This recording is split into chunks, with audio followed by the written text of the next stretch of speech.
ஆசீர்வாதங்கள் என்பது நம்ம சரியாக இருந்தால் தான் கிடைக்கும். நான் சபையில் வருகிற அநேக தெய்வ பிள்ளைகளை பார்த்து ரொம்ப யோசிப்பது உண்டு. ரட்சிக்கப்பட்ட தொடக்க நாட்கள் நன்றாக இருந்தார்கள். அப்படி என்றால் சந்தோஷமாய், குறைவில்லாமல், வறுமை இல்லாமல், குறைவான வறுமை இருந்தாலும் திருப்தியான ஒரு வாழ்க்கை, இல்லையா, இப்படியெல்லாம் இருந்தார்கள். ஆனால் அன்று இருந்தவர்கள் இன்று அதிகமான கஷ்டங்களும், வறுமையிலும், பலவீனங்கள், வியாதிகள், கஷ்டங்கள், குடும்பத்தில் சமாதானம் இல்லாமல் இப்படி எல்லாம் வாழ்க்கையில் கடந்து வருகிறது. அப்போ இது என்ன என்பதை குறித்து நான் இப்போ தேவ சமூகத்தில் யோசித்தேன். பேசலாம் உங்களுடைய பிள்ளைகள் நாட்கள் ஆக ஆக தரித்திரராய் போகக்கூடாது. ஆமென். அவர்கள் ஆவிக்குரிய தரத்திலும் வளரணும். ஆமென். உலக ஆசீர்வாதத்திலும் அவர்கள் வளரணும். உலக ஆசீர்வாதம் ஆவிக்குரிய தரத்தை என்ன செய்ய முழுங்கிடக்கூடாது. புரியுதில்ல? முழுங்கால் அளவில் அவர்கள் ஆசீர்வதியும். அல்லேலூயா. அப்போ தேவனுடைய பிள்ளைகள் வறுமையிலும், கஷ்டத்திலும், ஏழ்மையிலும், இல்லாய்மையிலும் வாழ்வதை தேவன் விரும்ப மாட்டார். அல்லேலூயா. தேவ பிள்ளைகள் வேதத்தில் சொல்லும் போது 3 யோவான்ல, பிரியமானவனே, உன் ஆத்துமா வாழ்வது போல் நீ எல்லாவற்றிலும் வாழ்ந்து எப்படி இருப்பாய்? சுகமா இருப்பாய். வாசிங்க வசனத்தை. பிரியமானவனே, உன் ஆத்துமா உள்ளான நித்தியத்துக்குரிய மனிதனாகிய ஆத்துமா வாழ்வது போல பூமியில் நீ வாழ்கிற வாழ்க்கை தரித்திரனாயிரு என்று சொல்லவில்லை. அல்லேலூயா. இதிலும் நீ எல்லா நிலையிலும் வாழ்ந்து நல்லா இருப்பாய். அப்ப முதன்மையான வாழ்க்கை எங்கு? உள்ளான மனிதன், நித்தியத்துக்குரிய சொத்து. அல்லேலூயா. நித்தியத்துக்காக நம் ஒவ்வொருக்குள்ள இருக்கிற உள்ளான மனிதனுக்கு ஒரு திருப்திகரமான செழிப்பான ஒரு நிலை இருக்கிறது. அல்லேலூயா. அந்த செழிப்பான உள்ளான மனிதன் செழிப்பான மனிதனாய் காணப்பட வேண்டும் என்றால் ஆமென். அல்லேலூயா. பரிசுத்த ஆவியானவரோடு நெருக்க வேணும். ஆமென். அந்த சத்தியத்தை ருசிக்கிறவர்களாக இருக்க வேண்டும். அந்த நிலையில் நாம் இருக்கும் போதுதான் உள்ளான மனிதன் எப்படி இருப்பான்? திருப்தியா, மகிழ்ச்சியாக இருப்பான். உள்ளான மனிதன் மகிழ்ச்சியாய், திருப்தியாய், செழுமையாய் மாறிவிட்டால் அல்லேலூயா, சரீர பிரகாரமான எல்லா நன்மைகளும் சீராய் சபைப்படும். ஆமென். அல்லேலூயா. அப்ப நம் அறியாமல் அநேக தேவ பிள்ளைகளுடைய வாழ்க்கையில் அதன் பல வீழ்ச்சிகள் இருக்கிறது. ஆமென். தரித்திரம் தலை நோக்கி நிற்கிறது, கடந்தோலை தலை நோக்கி நிற்கிறது, குடும்பத்தில் சமாதானம் இல்லாமை தலை நோக்கி நிற்கிறது, தனிப்பட்ட வாழ்க்கையில் வருவாய் இல்லாமல் இருக்கிறது, பிள்ளைகளுடைய வாழ்க்கையில் ஆசீர்வாதமும் நன்மையும் இல்லாமல் இருக்கிறது. இவைகளுக்கு காரணம் என்ன என்பதை நாம் என்ன செய்யணும்? கண்டுபிடிக்க வேண்டும். ஏன்? நம்முடைய கர்த்தர் என்றால் ஆளுகை செய்கிறவர். அவர் ராஜாதி ராஜாவாகிய தேவன். அந்த ராஜாதி ராஜாவால் ஆளுகை செய்யப்படுகிற தேவ மக்கள். ஆமென். அல்லேலூயா. நிம்மதி இழந்து, சமாதானம் இழந்து வாழக்கூடாது. அல்லேலூயா. சந்தோஷத்தால் நிரம்பி வாழ வேண்டியது அவசியம். அந்த சந்தோஷம் நம்மில் வருவதற்கு பல காரியம் நம்மிடத்தில் எதிர்பார்க்கிறது. அல்லேலூயா. வேத வாசிப்பு ஆகாய தீர்க்கதரிசியின் புத்தகம் 1வது அதிகாரம் 5ஆம் வசனத்தை வாசியுங்கள். உங்கள் வழிகளை சிந்தித்து பாருங்கள். உங்கள்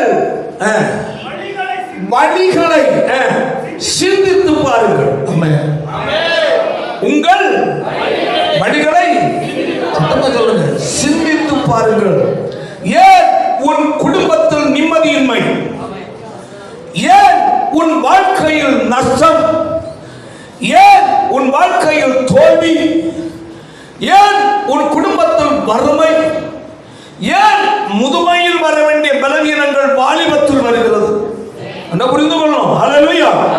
முதுமையாய் இருக்கிற மனிதனுக்கு வருகிறதான சரீர பலவீனங்கள், சோர்வுகள், கஷ்டங்கள் எல்லாமே எப்பவுமே வந்துருது. வாலிபத்திலேயே தேவனுடைய சித்தமே கிடையாது. ஹல்லேலூயா. வேதம் சொல்லுகிறது, உங்கள் வழிகளை சிந்தித்து பாரு. கையை தட்டி கத்தமையும் உன் வறுமை வாழ வேண்டும் என்றால் உன் வழியை சிந்தித்து பார். ஹல்லேலூயா. சிலருக்கு வரம் நிறைய, ஆனா குடும்பத்துக்குள்ள நிம்மதியாய் சாப்பிடுகிற ஒரு நிலை இல்லை. ஆமென். வரும், ஏராளம் வரும். எல்லாத்திலையும் மாச கடைசியில எல்லாம் என்ன போயிடும். நிறைய வரும். அங்கங்கே ஆஸ்பத்திரிக்கு கொஞ்சம், வேற அங்க கொஞ்சம், எல்லாம் அதுக்கு செலவாகிடும். வாழ்க்கையில் எப்பொழுதும் ஒரு பற்றாக்குறை. ஹல்லேலூயா. தேவன் உன்னை பெரிய ஐஸ்வர்யமான மாற்றால் சொல்லவில்லை, விரும்பவில்லை. ஹல்லேலூயா. உன்னை மகிழ்ச்சியாய் கர்த்தருக்குள் மகிழ்ச்சியாய் வாழணும். பூமியிலையும் குறைவில்லாமல் நீ வாழணும். ஆமென். மற்றவன் உன்னை பார்த்து கர்த்தரை சேவிக்கிறாயே, இயேசுவை சேவிக்கிறாயே, ஏன் உனக்கு இப்படிப்பட்ட நிலை? ஏன் இப்படி நீ புலம்பிக் கொண்டிருக்கிற? ஏன் குடும்பத்துக்குள் சண்டை? ஏன் நிம்மதி இல்லை? ஏன் எப்ப பார்த்தாலும் ஆஸ்பத்திரி? இப்படி நான் அறிந்து கொண்டிருக்கிறேன் உலக மனுஷன் உன்னை கேட்கக்கூடாது. ஹல்லேலூயா. ஆமென். அதற்கு காரணம் என்ன? உன் வழியை சிந்தித்து பார். புரியுதா இல்லையா? வழியை வாழ்க்கையில் அநேக தோல்வியில் இருக்கிறீங்க, இழப்பில் இருக்கிற, நஷ்டத்தில் இருக்கிற, பஞ்சம் பட்டினியில் இருக்கிற, கடன் தொழில் இருக்கிறீங்க, வருமானம் இல்லாமல் இருக்கிற, வருமானம் இருந்தாலும் இழப்பில் இருக்கிறீங்க, ஆஸ்பத்திரி ஓடிக்கொண்டிருக்கிறீங்க, எப்போ பார்த்தாலும் வேலை செய்ய பலன் இல்லை, சரீர சுகம் இல்லை, எப்போ பார்த்தாலும் சொஸ்ததை, எப்போ பார்த்தாலும் மோசமான விலைக்கணும், அசதி, வயோதிபர்களுக்கு ஏற்பட வேண்டிய காரியங்கள் எல்லாம் சிறு வயதிலேயே, வாலிபத்திலேயே, நடுபருவத்திலே உனக்கு வந்து விடுகிறது. இதனால் வேலை செய்து உனக்கு உன் குடும்பத்தை காப்பாற்ற உனக்கு முடியவில்லை. பிள்ளைகள் தேவைகளை உன்னால் சந்திக்கப்பட முடியவில்லை. பிள்ளைகள் கேட்ட சொல்ல என்ன முடியல, நான் ஆஸ்பத்திரிக்கு போறேன், கடை வாங்கி இங்க பைசா கொடு, இந்த மாதிரி சொல்ற அளவில் உன் சரீர நிலை மாறிக்கொண்டிருக்க காரணம் என்ன என்பதை நீ யோசித்ததுண்டோ? இன்று நீ யோசிக்க வேண்டிய நேரம் இது. ஹல்லேலூயா. Praise the Lord. என்ன ஒருபோதும் ஒரு தேவனுடைய பிள்ளையின் குடும்பத்தில் கண்ணீரும் கலக்கமும் வேதனையும் துக்கமும் நிம்மதி இல்லாமல் இருக்கக்கூடாது. நீதிமானுடைய கூடாரத்தில் ரட்சிப்பின் கம்பீர சத்தம் உண்டாடுகிறது சொல்லுங்க. ஹல்லேலூயா. நீதிமானுடைய கூடாரத்துக்குள்ள ஒரே ஒரு சத்தம், ரட்சிப்பின் கம்பீர சத்தம். நீதிமானுடைய கூடாரத்துக்குள் சண்டை அல்ல. ஆமென். மகிழ்ச்சியின் சத்தம் உண்டாக வேண்டும். தேவனை துதிக்கிற சத்தம் உண்டாக வேண்டும். ஆமென், ஆமென், ஆமென். வாழ்க்கையில் நீ நஷ்டப்பட்டதான மகிழ்ச்சி, நஷ்டப்பட்டதான பரிசுத்தம், ஆமென், ஆமென், நஷ்டப்பட்ட திருப்திகரமான வாழ்க்கை கொஞ்சம் இருந்தாலும் நல்லா இருந்த இல்லைன்னு சொல்ல முடியுமா? நீங்க சத்தமா சொல்லுங்க, நல்லா புரிந்து கொள்ளுங்க. எல்லாரும் பெரிய வசதி வாய்ப்பு உள்ளவங்களும் வருமானம் உள்ளவங்களும் அல்ல. ஹல்லேலூயா. ரட்சிக்கப்பட்டு இயேசுவை ஏற்றுக்கொண்ட நாட்களில் வருவாய் கம்மியா இருந்தாலும் மனநிறைவு இருந்தா இல்லையா? சொல்லுங்க, சத்தமா சொல்லுங்க. பார்த்தீங்களா? ஆனா இன்று வருமானம் கொஞ்சம் அதிகமா இருந்தாலும் மன நிம்மதி இல்லை. இதுக்கு காரணம் என்ன? தேடுகிறது உண்டோ? தேடி கண்டுபிடித்து சரிப்படுத்துறது உண்டோ? ஒரு தேவனுடைய பிள்ளையின் வாழ்க்கையில் ஹல்லேலூயா இயேசுவை ஏற்றுக்கொள்ளும் போது, ஆமென், நம்முடைய தேவன் சில ஒழுங்குமுறையை நமக்கு அவர் வைத்திருப்பார். சில உபதேச சட்டத்திட்டத்தை நமக்கு வைத்திருப்பார். ஆமென். அந்த ஒழுங்குகள் நிற்க வேண்டும். ஆமென். அந்த ஒழுங்கை விட்டு வெளியே போகும்போது பிரச்சனை கட்டாயம் வரும். ஆமென். ஹல்லேலூயா. அந்த ஒழுங்கான நிம்மதியாய் வாழ்கிற நிலையில் இருந்து வெளியே உன்னை தள்ளுவதற்கு சத்துரு பல மனிதரை, பல ஊழியர்களை, பல போதனைகளை ஒரு ஆயுதமாக எடுப்பார். அதில் ஒரு தேவனுடைய பிள்ளை எப்படி எச்சரிக்கையா இருக்கணும். சொல்லுவோம் ஹல்லேலூயா. கர்த்தர் நாள்ல உங்களுக்கு சில காரியங்களை திருப்பி கொடுக்க வருகிறார். கையை தட்டி ஆமென். ஹல்லேலூயா. கர்த்தர் உங்கள் வாழ்க்கையில் குடும்பத்தில் இழந்த பல காரியங்களை உங்களுக்கு திருப்பி கொடுக்க விரும்புகிறார். எத்தனை பேர் பெற்றுக்கொள்ள விரும்புறீங்க? கையை தட்டி கதர் மணி. ஹல்லேலூயா. தேவனால் தான் கிடைக்கும். புரியுதா இல்லையா? யாரெல்லாம் கொடுக்கணும்? சாப்பிடணும், வேலை செய்ய விதத்தை கட்டதான் கொடுக்கணும். ஐயா வேலை செய்த பணம் கட்டதான் கொடுக்க வைக்கணும். ஹல்லேலூயா. சாப்பிட்டாலும் ஜீரணம் ஆகணும், கட்டதான் செய்யணும். ஐயா ஹல்லேலூயா. ஆமென். நல்ல படியாய் மகிழ்ச்சியாய் வாழ கட்டதான் கொடுக்கணும். சமாதானம், பிள்ளைகள் வாழ்க்கை நல்ல படிப்பு உண்டாக கட்டதான் செய்யணும். பிள்ளைகளோட வாழ்க்கையில் எதிர்காலங்கள் நல்ல ஆசீர்வாதம் உண்டாக கட்டதான் செய்யணும். ஆமென். இதெல்லாம் கட்டதான் கொடுக்கணும். ஆமென் ஆமென் ஆமென். கேட்குறீங்களா இல்லையா? ஆண்டவரே தாரும், அப்படித்தானே? சொல்லுங்க, சொல்லி கேளு. ஆண்டவரே தாரும் அப்பா, சொல்லுங்க. தாரும் ஆண்டவரே, தாரும் ஆண்டவரே.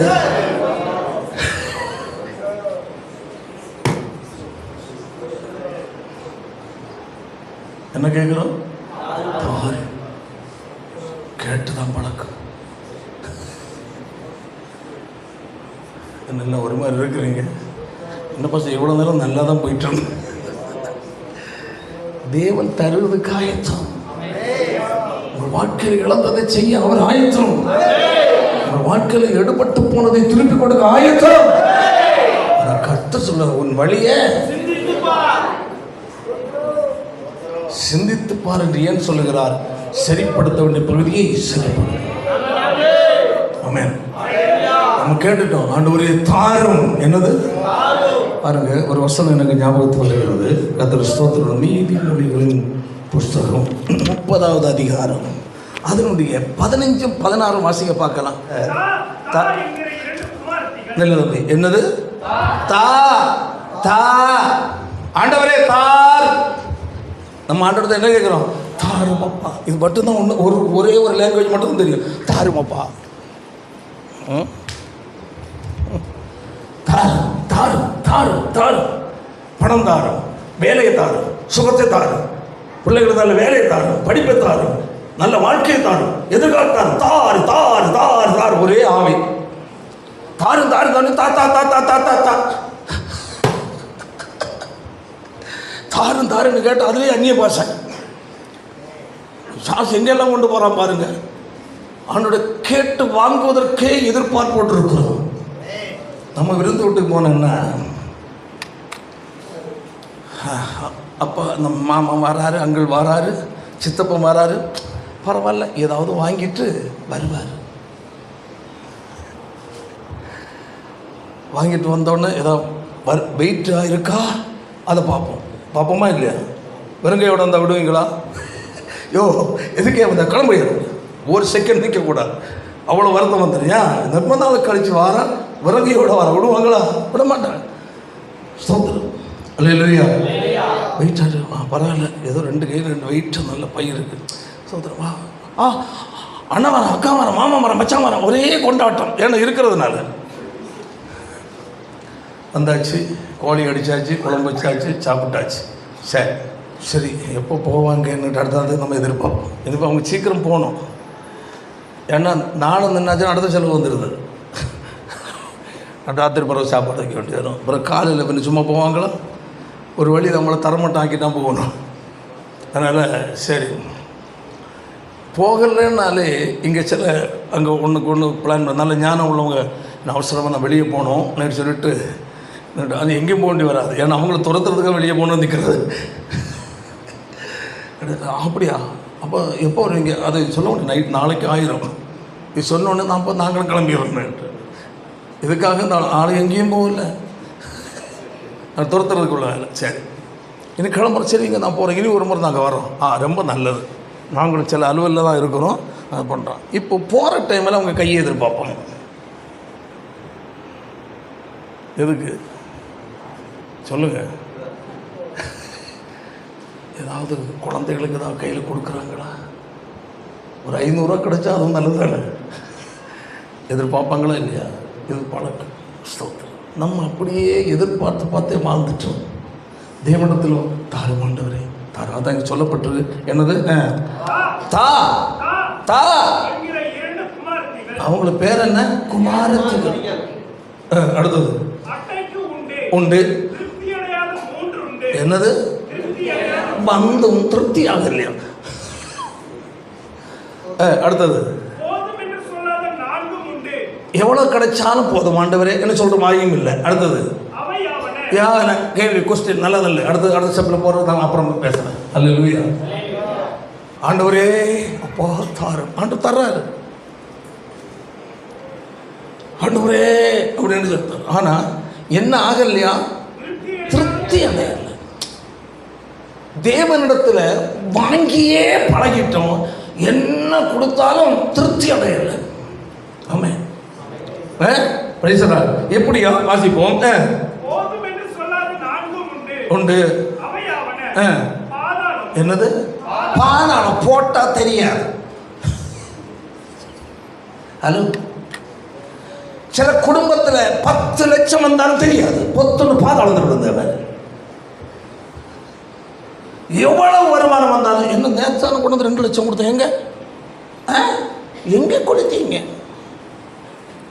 அவனுக்கு 10,000 கொடுத்தீங்க, இவங்களுக்கு 20,000 கொடுத்தீங்க, அவங்களுக்கு 50,000 கொடுத்தீங்க, 30,000 கொடுத்தீங்க, அது கொடுத்தீங்க, இந்த வட்டியை கொடுத்தீங்க, அது கொடுத்து எல்லாம் காலி ஆயிடுச்சா? எங்க போய் விழுது? பாதாளத்தில் போய் விழுது. அப்போ இதை தடுக்கணும். அல்லேலூயா சொல்ல வாய்த்தணும்.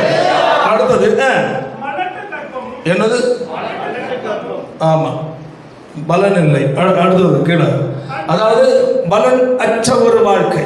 மலட்டு கற்பம் என்று சொல்லும்போது ஆவிக்குரிய சன்னதிகளை பெற்றெடுக்காதவையும் குறிக்குது. இவங்க எவ்வளவு கிடைச்சாலும் அது ஒண்ணும் இல்லாம இருக்கும். அடுத்தது நிலம். எவ்வளவு மழை பெஞ்சாலும் தண்ணி நிற்காது. அநேகருடைய வாழ்க்கையில் எவ்வளவு ஆசீர்வாதம் வரட்டும், எவ்வளவு விளைச்சி அறுவடை செய்யட்டும், எவ்வளவு மாச சம்பளம் வாங்கட்டும், ஆனால் அதற்கு மனதில் தண்ணி ஊத்துன மாதிரி. என்னது? அது கேட்டுட்டே இருக்கு. ஏன் போயிட்டே இருக்கு? தாரும் ஆண்டவரே, தாரும் ஆண்டவரே, தாரும் ஆண்டவரே. ஏன் போயிட்டு இருக்கு? உங்கள் வழிகளை இவைகள் எல்லாம் உன் வாழ்க்கையிலையும் குடும்பத்திலும் தங்காமல் இருப்பதற்கு காரணம் தடுக்கும் வல்லமை யாரிடத்தில் இருக்கு? தேவனிடத்தில் மட்டும்தான். அல்லேலூயா. தடுக்கிற வல்லமை அவரிடத்தில் இருக்கிறது. அல்லேலூயா. அதற்கு சில பரிகாரம் செய்ய வேண்டிய வேலை ஓங்கிட்டு. தடுக்கிற வேலை யாரிடத்துல? தேவனிடத்தில். அதற்கு பரிகாரம் செய்வது யார்கிட்ட? அவரவரிடத்துல. வழிகளை சிந்திப்போமா? சரி, வாசிப்போம். மத்த லூக்கா எழுதின சுவிசேஷம் 6வது அதிகாரம் 38ஆம் வசனத்தை வாசிப்போம். கொடுங்கள், கொடுக்கப்படும். அளந்து. ஆமென். அல்லேலூயா சொல்லுவாய்.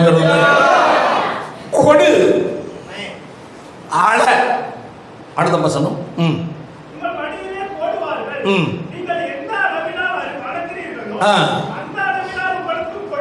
ஒன்று கொடு, இன்னொன்று ஆள.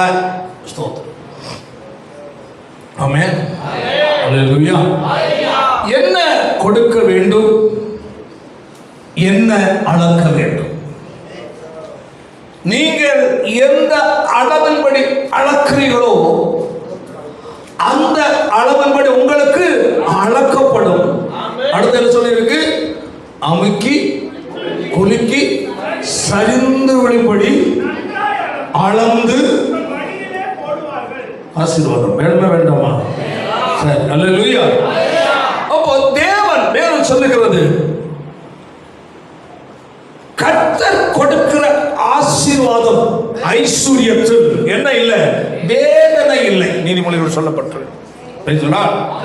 கர்த்தருடைய ஆசீர்வாதமே ஐஸ்வர்யத்தை தரும், அதனோடு வேதனையை கூட்ட மாட்டார். தேவன் கொடுக்கிற ஆசீர்வாதத்தில் என்ன இல்லை? வேதனை இல்லை. ஆமென்.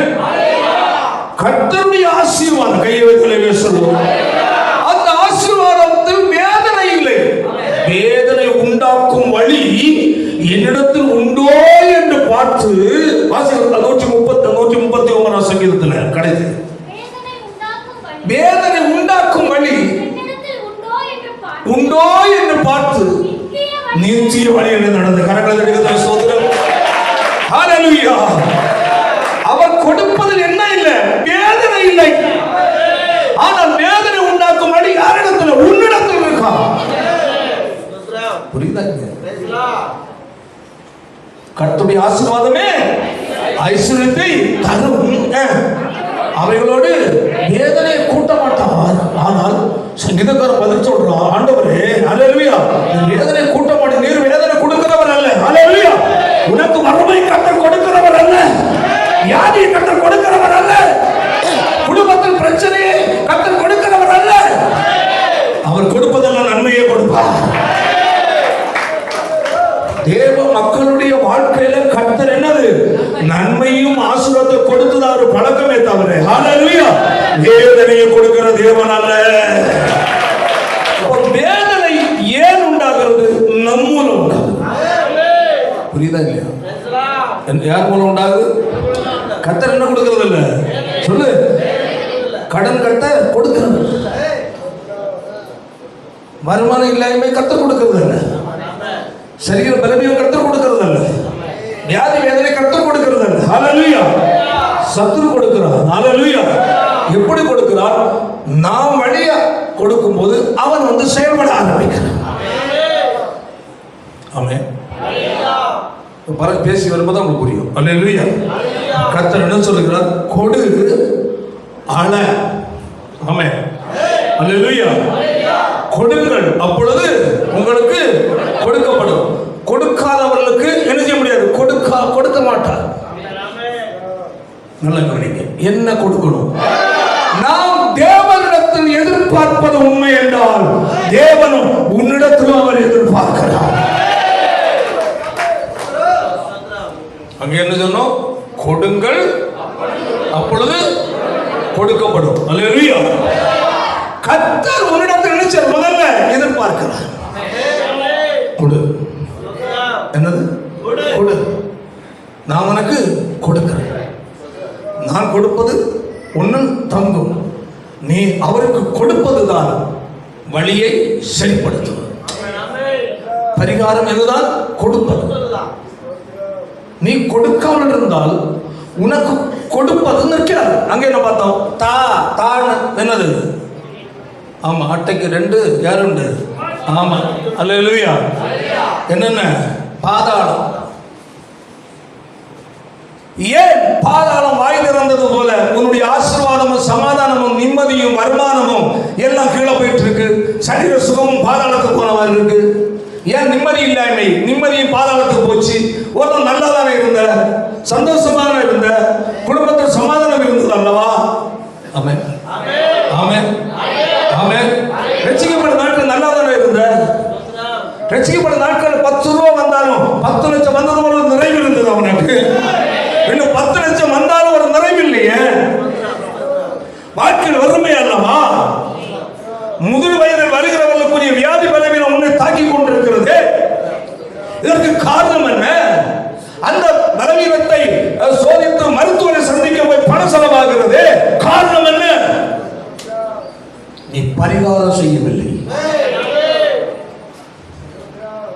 அதற்குரிய தடுக்கிற பரிகாரம் கர்த்தர் சொல்லுங்க. என்ன செய்ய? கொடு. ஆமென். கையவே தலையில சொல்லு. அவர் கொடுப்பதில் அதோடு கூட என்ன கொடுக்கணும்? வேதனை கொடுக்க மாட்டார். வேதனை நீ உண்டாக்கி கொள்வது. ஹல்லேலூயா. அப்ப தேவன் கொடுப்பது வேதனை இல்லை. ஆமென். வேதனை இல்லாமல் அதை அனுபவிக்கணும். என்ன? ஹல்லேலூயா. நீ கொடுக்கணும்.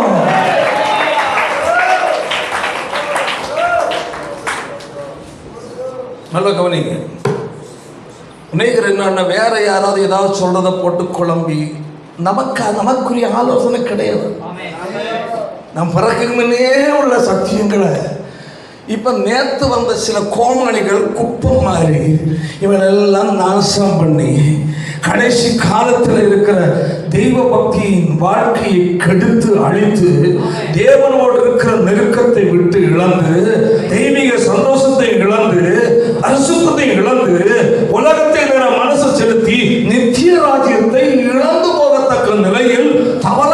போதனைகளை அநேகர் மூலம் சத்துரு நாட்களை வரைச்சுட்டான். அவைகளை இது நல்லா தானே இருக்கு, கொடுக்கண்டா. கொடுக்காம இருக்கிறது பாக்கெட்ல நிற்கிற ஆசீர்வாதம் இல்லையா? ஆனா பாதாளத்துக்கு போகணும் தெரியாது.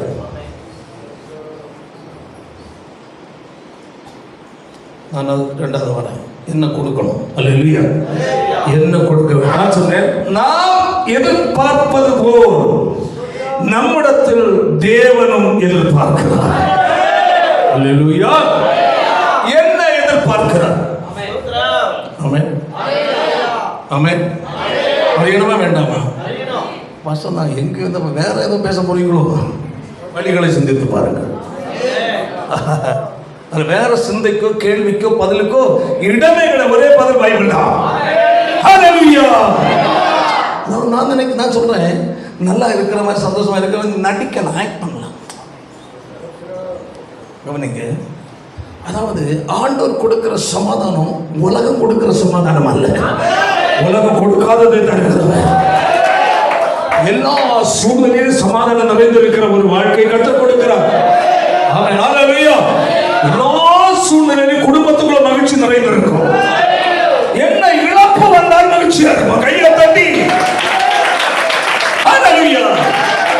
என்ன நடந்தாலும், நல்லது நடந்தாலும் கெட்டது நடந்தாலும், என் அப்பாவுக்கு தெரியாம ஒண்ணுமே என் வாழ்க்கையில நடக்காது. எல்லாம் என் வாழ்க்கை நடப்பதை பரம தகப்பனுக்கு தெரிந்து, அப்படி சொல்லி நம்ம தேவனை மகிமைப்படுத்துவோம். ஆமென். இப்ப என்ன சில நெருக்க வந்தோன்னு, சரி என்ன இப்படி எல்லாம் என்ன, சரி வாங்குவோம், 10,000 ரூபா கூட கடன் வாங்குவோம், அப்படி போயிடுவோம். உடம்புல சில 2 குளுக்கோஸ் போட்டு வந்துடுவோம். இன்னொன்று ஒரு மாதிரி தும்மன் இருக்கு, சரி பாஸ்டர்கிட்ட போய் ஜோம் பண்ணிட்டு வந்துடுவோம். பரமடை அடைச்சா தண்ணி நிற்காது. பரமடைன்னு தெரியுமா? தெரியாது. அடா ஆண்டவா, ஒரு பெரிய டேம், அதில் என்ன வச்சிருக்கு, ஒரு குழாய் வச்சிருக்கு. தண்ணி வெளியே போகாமல் இருக்கணும்னு எங்கே அடைக்கணும்? வெளியே தானே. சத்தமாக இல்லை, உள்ள. இது எவ்வளோ விளக்கம் எல்லாத்தையும் கொடுக்க வேண்டியிருக்கு. இதுக்கு நான் தனியாக கிளாஸ் படிச்சுட்டு வர வேண்டியிருக்கு. பரமடை அடைப்பது என்றால், அல்லேலூயா, ஏரியில் அல்லது அந்த அந்த தொட்டியில் உள்ளதான தண்ணி வெளியே போகாமல் இருக்கணும். எங்கே அடைக்கணும்? உள் பகுதியில் தான் அடைக்கணுமே தவிர எங்கே அடைக்க கூடாது, இங்கே அடைக்க கூடாது. நம்ம எங்கே அடைச்ச பழக்கம்? இங்கே. என்ன சொல்ல, இருட்டு கொண்டு ஓட்டை அடைக்கிறது, அது தெரியுமா? நல்லா புரிஞ்சுக்கிடுங்க. ஒரு சட்டியில் ஓட்டை, ஒரு பாத்திரத்தில் தண்ணி ஊற்றினா நிற்குது. அப்படி தண்ணி ஊற்றினா நிற்கல, போகுது. ஓ என்ன யாரையா சொல்கிறது? பாரு எங்கே இருக்குன்னு பாரு. இருட்டில் கொண்டு வச்சு காட்டினா தெரியுமா? நல்லா பார்த்து இல்லை, எங்கே கொண்டு காட்டணும்? வெளிச்சத்தை. இருட்டில் கொண்டு வச்சு ஓட்டை எங்கே சொல்லு. இருட்டுனாலேயே ஓட்டை அடைச்சி பழகிறது. வாழ்க்கையில் பல பிரச்சனை இருந்தாலும், பல கஷ்டம் இருந்தாலும், நம்ம ஏதாவது ஒன்று சமாளிப்பது. என்னது? செய்ய வேண்டிய முறைப்படி செய்கிறது இல்லை. புரியுதுங்க? செய்ய வேண்டிய காரியத்தை செய்ய வேண்டிய முறைப்படி செய்தால்தான் எல்லாம் கிளியர் ஆகும். ஆமென். நம்ம தற்காலிகமா நம்முடைய முயற்சியில ஏதோ ஒன்று செய்யும் போது, அல்லேலூயா, அது முழுமையா, அல்லேலூயா, அந்த தண்ணியின் அழுத்தத்தில் அந்த மழையில் அடைச்சத வெளியே வந்து. ஆமென். ஒரு தேவனுடைய பிள்ளையின் வாழ்க்கையில், அல்லேலூயா, சமாதானமாய் சந்தோஷமாய் தேவனோடு நீ வாழ்ற, அல்லேலூயா, நீ செய்ய வேண்டியது கட்ட செய்தால் கொடு. என்னது? கொடு. அவன் அப்போ நான் சொன்னேன், நாம் எப்படி எதிர்பார்க்கிறோமோ அதுபோல கர்த்தர் நம்மிடத்தில் எதற்கு அவர் எதிர்பார்க்கிறார்? என் மகன் கேட்கிறான், நான் கொடுக்கிறேன். கொடுப்பதவன் வாழ்க்கையிலையும் அவன் குடும்பத்திலையும் அவன் பிள்ளைகள் வாழ்க்கையிலையும் என்ன செய்யல? நிலைநிற்கவில்லையே. அவன் கேட்டுட்டே இருக்கிறான், நான் என்ன செய்றேன்? கொடுத்துதான் இருக்கிறேன். ஆனா கொடுக்கிறது அவன் அதை அனுபவிக்க முடியவில்லையே. அவன் குடும்பத்தில் தங்கவில்லையே. அவன் பிள்ளைகள் வாழ்க்கை நடக்கவில்லையே. அவன் சரியான சுகம் அனுபவிக்க முடியவில்லையே. வாழ்க்கையில் அதிகமாய் வாழ முடியவில்லையே. ஆயுசு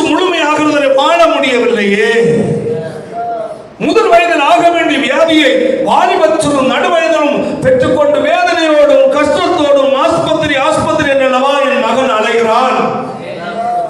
அவன் கேட்பதை கொடுக்கிறேன், எல்லாம் வீணாக போய்விடுகிறது. கடைசியில் வேதனையோடு வாழ்க்கையை முடித்து விடுகிறார். என் பிள்ளைகள் வாழும் போதும் கர்த்தருக்குள் மகிழ்ச்சியா வாழணும். ஹல்லேலூயா. இந்த உலகத்தோடு போகும்போது மகிழ்ச்சியாய் கர்த்தருடைய ராஜ்யத்தில் பாருங்கள். தேவன் எதிர்பார்க்கிறார், என்ன எதிர்பார்க்கிறார்? ஹல்லேலூயா. கர்த்தர் ஒவ்வொரு தேவனுடைய பிள்ளைகளுடைய வாழ்க்கையிலையும் முதல் ஸ்தானத்தை விரும்புகிறார். என்னது? நீ கர்த்தருக்கு உன் வாழ்க்கையில் முதல் ஸ்தானத்தை கொடு. புரியுதா? நிம்மதி என் பாக்கெட்ல கிடக்கிறத கேட்கல. அநேகருக்கு அது ஒன்றுதான் முக்கியம், வேற எல்லாம் கேட்பாங்க, கை தட்டுவாங்க, ஆவியில் நிரம்பி ரவுண்ட் பம்பர் படி சுற்றணும். ஆனால் பாக்கெட்ல கிடக்கிறத கை வச்சுட்டாரு. சோத்திரம் வந்து அந்நிய பாசம் அபிஷேகம் வந்து வேண்டாம். அது எவ்வளோ பிசாசு ஒவ்வொரு மனுஷனுடைய இருதயத்துக்குள்ள தகாத இன்ஜெக்ஷனை போட்டு வச்சிருக்கேன் பாத்தியா? அந்த இன்ஜெக்ஷனால் வரைக்கும் ஏற்பட்ட பாதிப்பிலிருந்து வெளியே வரணும், விடுதலை உனக்கு உண்டாகணும். ஹல்லேலூயா. அந்த சிந்தை நீங்களும் வாழ்க்கையில அப்பதான் கர்த்தருக்காக போட்டி போடுவது. கையை உயர்த்தி ஹல்லேலூயா போட்டி போடுவேன். என் ஆண்டவருக்காகவா நாரணி.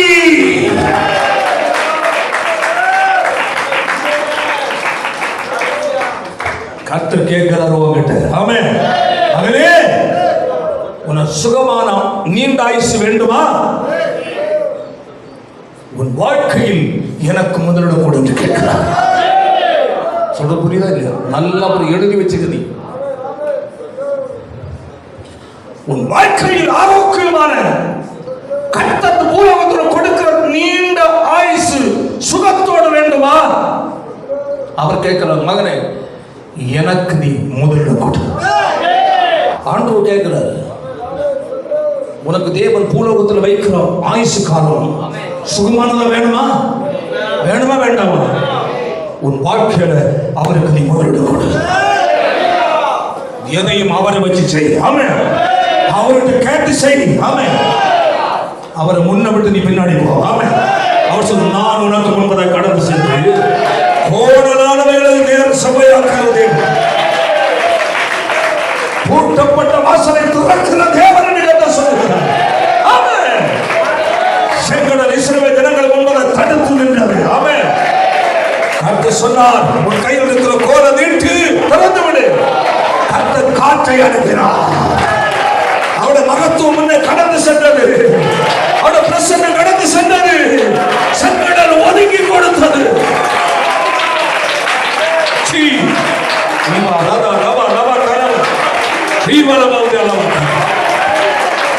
உனக்கு எதிராக இருக்கிற செங்கடல் ஒதுங்க வேண்டுமா? கர்த்தர் முன்னதாக கடந்து செல்ல விடு. உன் செயலில் கர்த்தரை முன்னவை. ஆமென். அப்ப அவர் உன் வாழ்க்கையில் முதன்மையானவராக இருந்தார். ஹல்லேலூயா. உன் வாழ்க்கைக்கு எதிராக தடுத்து நிற்கிற செங்கடலை அவன் அவருடைய சமூகமாகிய பிரசன்ன இரண்டாய் பிரிந்து தள்ளும். பூட்டப்பட்ட கதவுகளை அவர் திறப்பார். கோடலானவைகளை கர்த்தர் நேராக்குவார். மேடை சமமாக்குவார். பள்ளங்களை நேராக்குவார். வாழ்க்கையில் செம்மையை உண்டு பண்ணுவார். கர்த்தருக்கு நீ முதலிடம் கொடுத்தார். கொடுத்து பாரு. எத்தனை கொடுக்க ஆயத்தமா இருக்குது? கர்த்தருக்கு கொடுப்பது உங்கள் ஒவ்வொரு சிறு பிள்ளைகள் முதல், ஆமென், வாலிபர்கள் முதல், ஆமென், நடுத்தர வயது உள்ளவர்கள் முதல் முதிர் வயது உள்ளவரை, ஆமென், உன் வாழ்க்கையில் கர்த்தருக்கு முதலிடத்தை கொடு.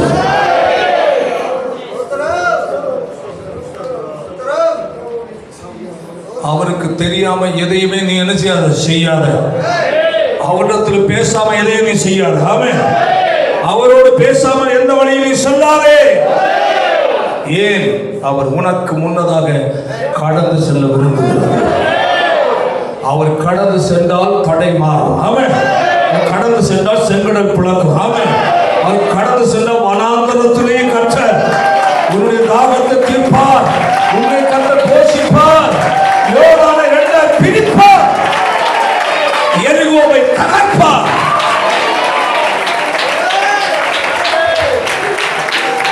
கர்த்தருக்கு முதலிடம் கொடு. அடுத்தது எதை கொடுக்க வேண்டும்? உன் குடும்பத்துக்குள் கர்த்தருக்கு எல்லா நிலையிலும் முதன்மையான இடத்தை கொடு. அதாவது பாருங்க, யோபு பார்த்து கர்த்தர் சொல்லும்போ சாத்தான் சொல்றான், நீர் அவனையும் அவன் வீட்டையும் எல்லாவற்றையும் கையை தலையில சொல்லு. இதுதான் நான் இப்ப உங்களுக்கு பேசி வருவேன். கையை தலையில சொல்லு. முதலாவது உன் வாழ்க்கையில் முதலிடம் கர்த்தருக்கு. அடுத்து உன்னுடைய குடும்பத்துக்குள், வீட்டில்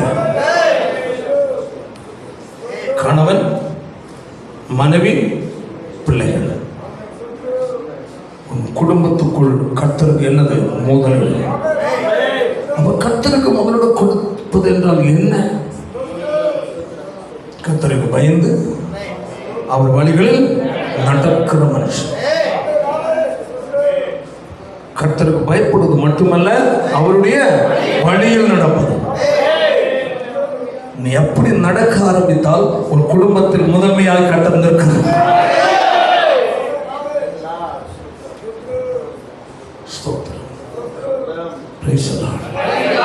ஏன் உன் குடும்பத்துக்குள் சண்டை? ஏன் குடும்பத்துக்குள் அடிதடி? ஏன் குடும்பத்துக்குள் இல்லாய்மை?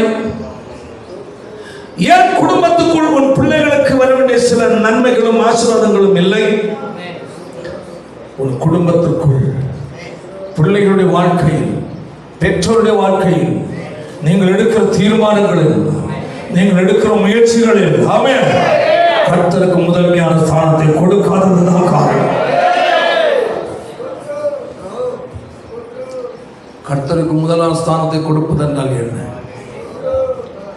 நீ கர்த்தருக்குள் வந்துவிட்டால் நீ கர்த்தருடைய கட்டுள்ள வந்து வருகிறாய். உன் குடும்பத்தார் எல்லாரும் இயேசுவை ஏற்றுக்கொண்டால் உன் குடும்பத்தில் ராஜாதி ராஜாவாக ராஜாதி ராஜாவாக பரிசுத்த தேவன் குடும்பத்து தலைவராக இருக்கும் போது ஆமென் உலகத்தாரோ, உலக மனிதனோ, நண்பனோ, சொந்தக்காரனோ, பந்தமோ, பத்துவங்களோ, மற்றவங்களோ உனக்கு ஆலோசனைக்கு இடம் கொடுக்க கூடாது. முதன்மை அவருக்கு. யாருக்கு? அப்ப ஆலோசனைக்கு யார் வரணும்? அவர் எப்படி ஆலோசனை கொடுப்பாரு? வேத வசனத்தின் மூலம் பரிசுத்த ஆவியால் அவரால் வைக்கப்பட்ட தேவனுடைய ஊழியக்காரர். உன் குடும்பத்தில் சமாதான சந்தோஷத்திற்காக எத்தனை நாள் கர்த்தர் உனக்காய் ஒப்புவித்ததான ஊழியக்காரனை சந்தித்து ஆலோசனை பெற்றாய்? உன் குடும்பத்தின் ஆலோசனைக்கு, உன் வாழ்க்கையின் ஆலோசனைக்கு, உன் குடும்பத்தில் பல காரியங்களுக்காக உலகத்தானே அல்லவா நீ தேடுகிறாய். சொந்த பந்துக்கள், மாமா மச்சான் அல்லவா நீ தேடுகிறாய். அவர்கள் எந்த ஆலோசனை கொடுப்பார்கள்? உலகத்துக்கு ஏற்றபடி, அவர்கள் வழக்கத்தின்படி உள்ள ஆலோசனை. உனக்குள் இதற்குள் இருக்கிற ஆலோசனை வரவில்லையே. உன்னை நடத்த தேவனால் அனுப்பப்பட்ட ஸ்தானாதிபதியாய் ஆமென் உனக்காய் திறப்பில் நின்று கொண்டிருக்கிறார். ஒரு ஊழியக்காரன் இருக்கும் போது ஆமென் உன் சொந்த ஆலோசனையிலும் ஓடுகிறாய், சொந்த பந்துக்களோட ஆலோசனையும் ஓடுகிறாய், நண்பனுடைய ஆலோசனையும் ஓடுகிறாய். அங்கு கர்த்தர் இல்லை. புரியுதா? துக்கத்திற்கும் நஷ்டத்திற்கும் குழப்பத்திற்கும் காரணமே நீ வாழ்க்கையை சரிப்படுத்திக் கொள். உன் பிரச்சனை உலகம் அறிந்தாலும் யாரும் அறிவதில்லை. ஊழியக்காரன் அந்நியனா? நீ அந்நியனா என்ன நினைக்கிறான்? என் அப்பனும் உன்னை விட்டு அந்நியனாய் நின்று கொண்டிருக்கிறான். தேவனால் அனுப்பப்பட்ட ஊழியக்காரனை அந்நியனா நீ நினைப்பதா? ஆமென். தேவன் உனக்கு அந்நியனாய் நின்று கொண்டிருக்கிறார். உங்களை ஏற்றுக்கொள்ள, என்னை ஏற்றுக்கொள்ள என் அப்பன் சொல்லி இருக்கிறார்.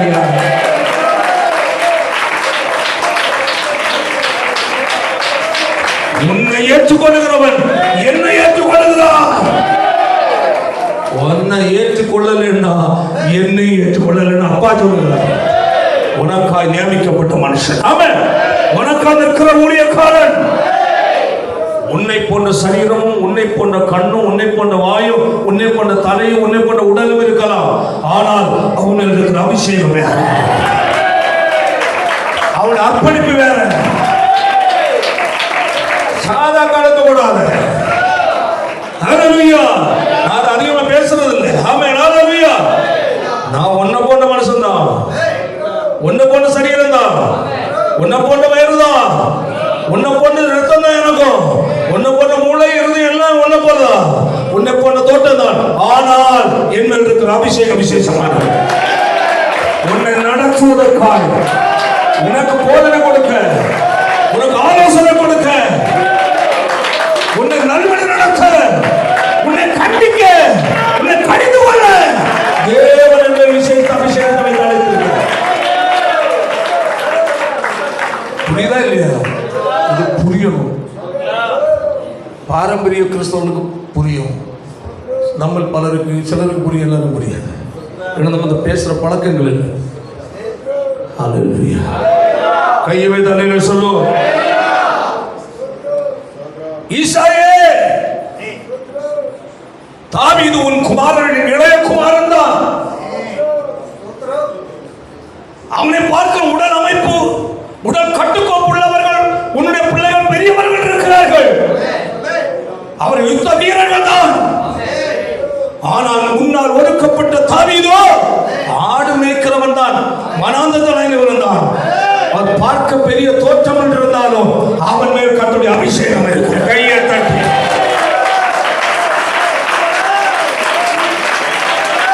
ஹல்லேலூயா. அவன் மேல் கர்த்தருடைய அபிஷேகம் இருக்கிறது. தாவீதுக்கு விரோதமாக நிற்கிறவன் தேவனுக்கு விரோதமாக நிற்கிறான். ஊழியக்கான விரோதமாக நிற்கிறவன் தேவனுக்கு விரோதமாக நிற்கிறான். கர்த்தருக்கு கொடு கனம். கர்த்தர் ஆக்கப்பட்ட ஊழியக்காரன் அவனை கர்த்தருடைய ஊழியக்காரன் வை சாணத்தில். எனக்கா தேவன் அனுப்பப்பட்ட மனுஷன் கர்த்தர் நினைத்துக்கொள். அவன் அற்பமாக எண்ணுகிற வரையிலையும் என்னை அனுப்பினவரை நீ அற்பமாக எண்ணுகிறாய். புரியுதா இல்லையா? புரியுதற்காக தான் ஜெபம் பண்ணி பேசுகிறேன். ஆமென். ஹல்லேலூயா. தேவனால் அனுப்பப்பட்டவர் அவருடைய பார்வைக்கு கடலை போன்றிருந்தாலும் அவன் மேல் தேவன் இருக்கிறார். அவன் வாயோடு பேசுகிற கர்த்தர், அந்த வார்த்தைக்கு வல்லமை இருக்கிறது. அந்த வார்த்தையில் இல்லாத உளவாக்குகிற வல்லமை இருக்கிறது. அந்த வார்த்தையில் அபிஷேகம் இருக்கிறது. Praise God. குடும்பத்தில் கர்த்தருக்கு முதலிடம் கொடுங்க. முதலிடம் என்றால் இதில் நிறைய உண்டு, நான் எல்லாம் சொல்ல விரும்பலை. சில பாயிண்ட் மட்டும் போட்டால் போது புரிந்து கொள்ள வாய்ப்பு இருக்கிறது. ஆமென். கவனி. அடுத்தது எதில் முதலிடம் கொடுக்க வேண்டும்? கவனி. உன் நேரத்தில் முதலிடம் கொடுக்கிறதுக்கு. புரியுதா இல்லையா? நான் வர காணிக்க மட்டும் பேசுறேன் இல்லை, இதெல்லாம் பேசிட்டு தான் நான் வருவேன். சாபம் நீங்க அவருக்கு கொடு, உன் இழப்பு நீங்க அவருக்கு கொடு, நிம்மதி கிடைக்க அவருக்கு கொடு, குடும்பத்தில் சமாதானம் உண்டாக அவருக்கு கொடு, உனக்கு நல்வழி ஆயத்தப்படுத்த அவருக்கு கொடு.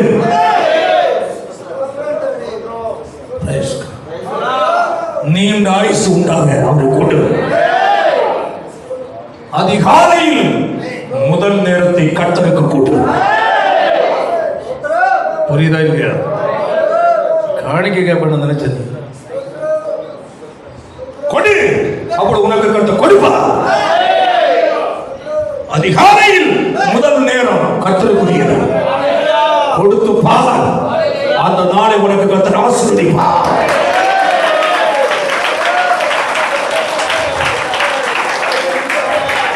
அந்த நாளை கர்த்தர் ஆசீர்வதிப்பார். காலை எழுந்தவுடன் வேதமாய் முழங்கால் படிக்கிறது. அப்பா உண்மை சந்திக்க வந்திருக்கிறார் என்று பகல் மூலம் வாழ்வதற்கு நீர்தான் எனக்கு வழிகாட்ட வேண்டும். செய்கிற எல்லாவற்றிலும் உம்முடைய கரம் இருக்க வேண்டும் அப்பா. போகிற இடமெல்லாம் உம்முடைய பாதுகாப்பு இருக்கணும் அப்பா. செய்கிற வேலையெல்லாம் உம்முடைய கரம் இருக்கணும். முதலிடம், முதல் நேரம், முதல் நேரம், முதல் நேரம், முதல் நேரம் கர்த்தர் எதிர்பார்க்கிறார். ஆமென். போதுமா பாஸ்டர்? ஆராதனைக்கு முதலிடம் கொடு. ஆராதிப்பதன் மூலமாய் உன் வாழ்க்கையில் ஆவிக்குரிய வறட்சி நீங்கும். கையை தட்டி கதிரமையும். ஆமென். ஓ ஜீசஸ். தேவனை ஆவியில் ஆராதிக்கும் போது உன்னதத்து பின்மாரியாகிய பரிசுத்த ஆவியானவர் ஆமென் உன் வாழ்க்கையிலே உன் குடும்பத்திலேயும் அலை அலையாய் இறங்கும் போது ஆமென் உன் ஆவிக்குரிய வாழ்க்கை பிரகாசிக்கும். ஆராதனை யாரை ஆராதிக்கிறாய்? உன்னதமான ராஜாதி ராஜாவா அல்லவா? சிங்காசனத்தில் வீற்றிருக்கிற உன்னதமான ராஜாவை தேவ தூதர்கள் சேராபீன்கள் ஆராதிக்கிற கர்த்தரை நீயும் நானும் ஆராதிக்கும் போது அங்கே தேவ மகிமை வருகிறது. அது உன் வீட்டில் வராதா? உன் வாழ்க்கையில் வராதா? உன் தலைமையில் தங்காதா? தேவனை ஆராதிக்க நேரம் கொடாமல் வாரத்தில் ஒரு நாள் மட்டும் கர்த்தரை ஆராதித்தால் எப்படி உன் வாழ்க்கை குடும்பம் செழிக்கும்? உன் ஆவிக்குரிய வாழ்க்கை எப்படி செழிக்கும்?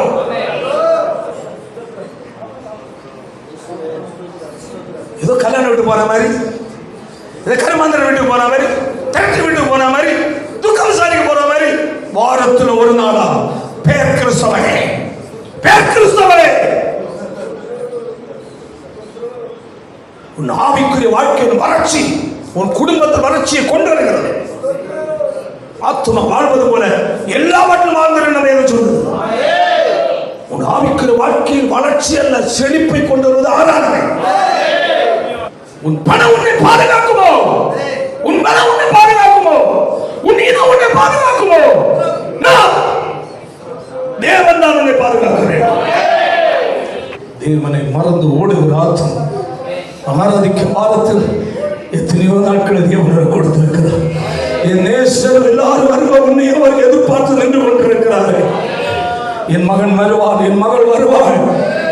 அவள் ஆராதிப்பதால் அவள் குடும்பத்தை ஆவிக்குரிய வாழ்க்கையை நான் செழிப்பாக்க ஆயத்தமா இருக்கிறேன் என்று சொல்லி எதிர்பார்ப்போடு இருக்கிற என் நேசனுக்கு நீ கொடுப்பது ஏமாற்றம். கொடு, அப்பொழுது உனக்கு கொடுக்கப்படும். தேவனை ஆராதிக்க அளவு வைக்கிறாயா? உன் வாழ்க்கைக்கு தேவன் அளவு வைப்பார். ஆவியானவர் பேசுறார்.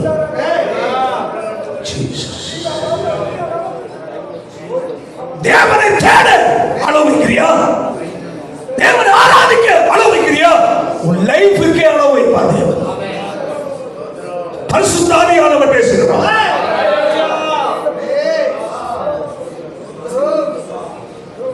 தேவனுக்கு அளவு வைக்கிற நீ எப்படி தேவனுக்கு கேட்டது உனக்கு கிடைக்கும்?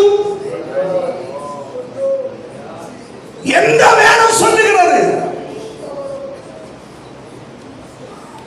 மனம் திரும்பு. சபையில் உனக்காக ஆயத்தப்படும் ஆராதனை எல்லாம் உனக்குரியது, யாருக்கு உரியதல்ல. வந்து தேவ சமூகத்தில் வந்து முழங்கால் படியிட்டு தேவனை ஆராதித்து தேவ வார்த்தையை கேட்டு போகும்போது உன் வாழ்க்கை ஆவிக்கு வாழ்க்கை செழிக்கும், உன் குடும்பம் செழிக்கும், தெய்வீக சமாதானம் தங்கும், ஆசீர்வாதம் பெருகும்.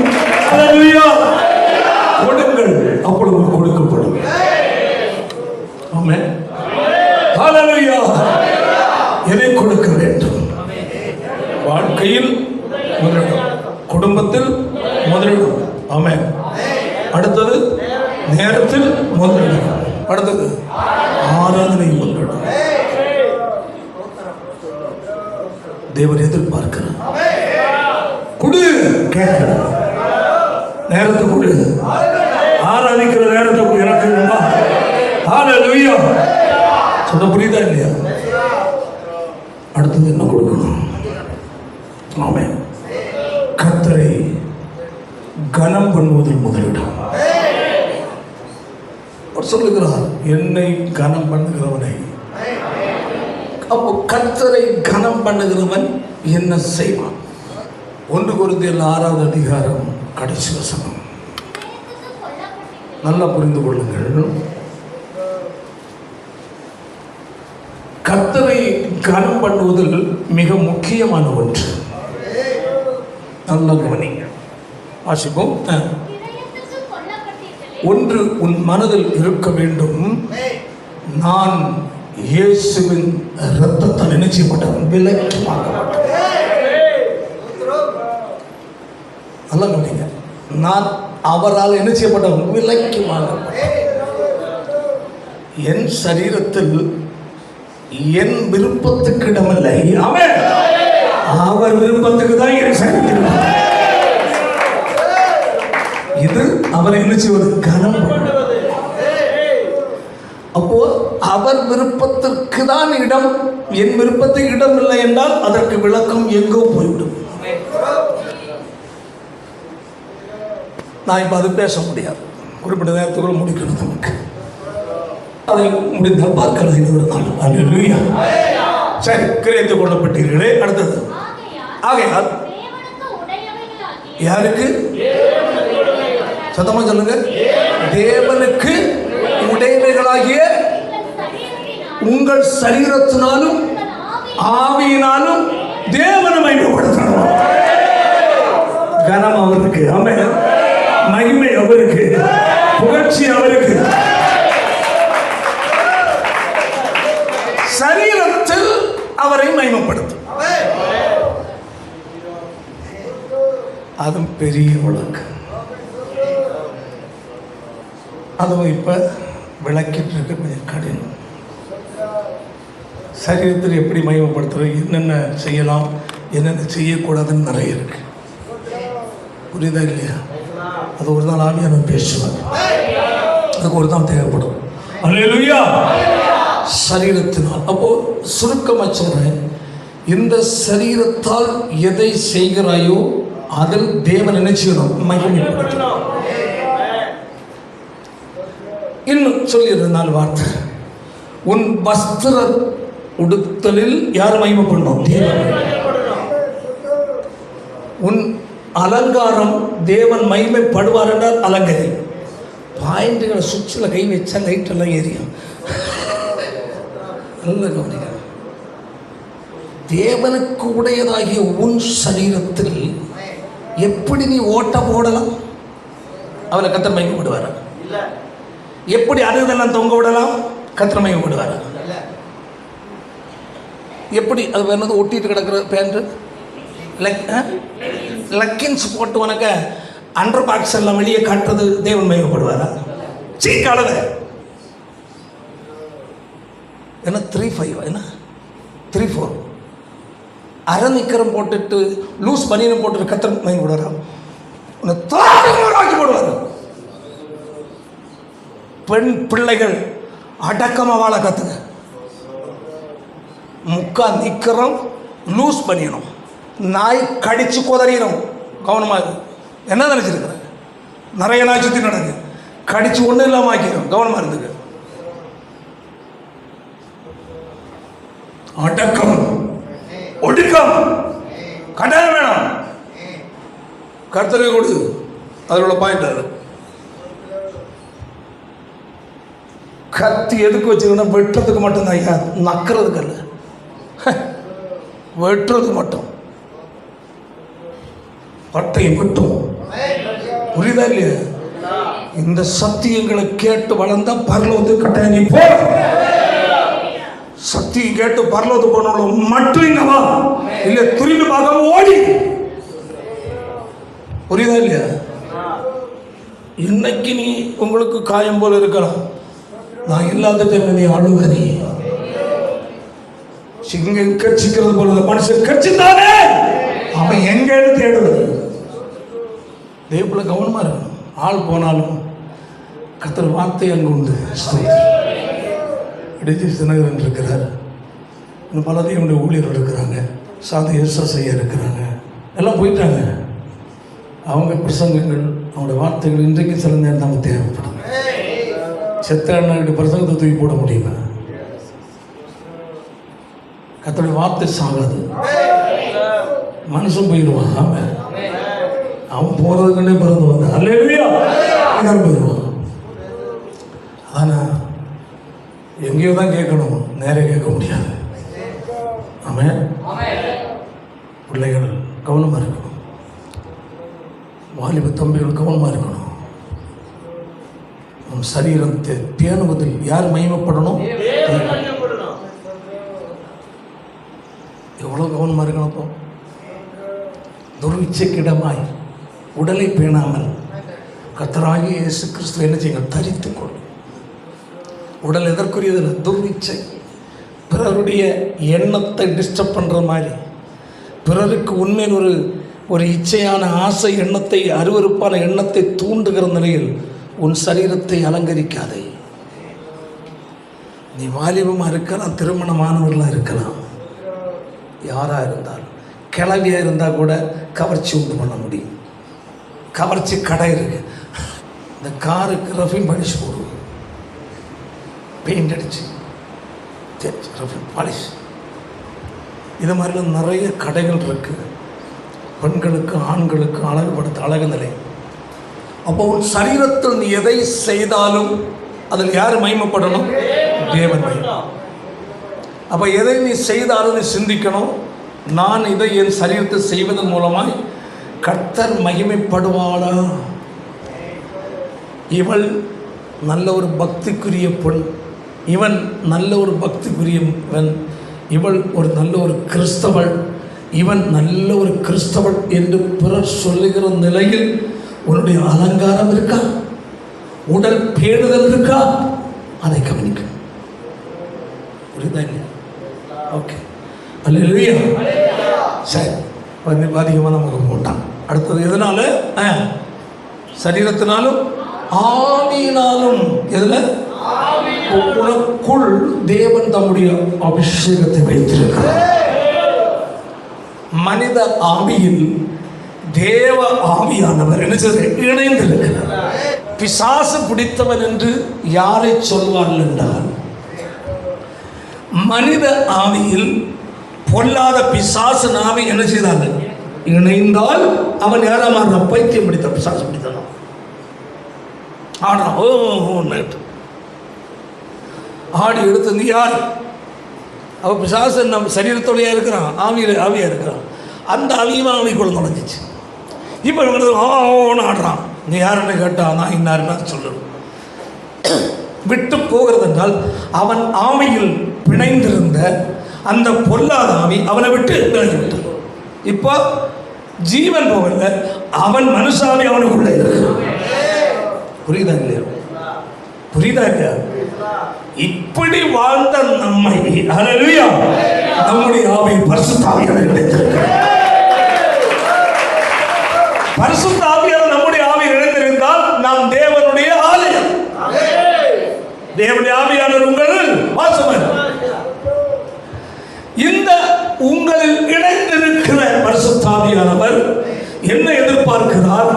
நீ ஆவியில் தேவனை மகிமைப்படுத்தணும். அப்போ ஆவியில் மகிமைப்படுத்துவதென்றால் என்ன? ஆவியில் மகிமைப்படுத்தாமல் இருப்பதென்றால் என்ன? உங்களுக்கு நல்லா தெரியும். சகல விதமான, அதாவது அந்த அதனுடைய 40 வாசியை பார்ப்போம். நாளுக்கென்று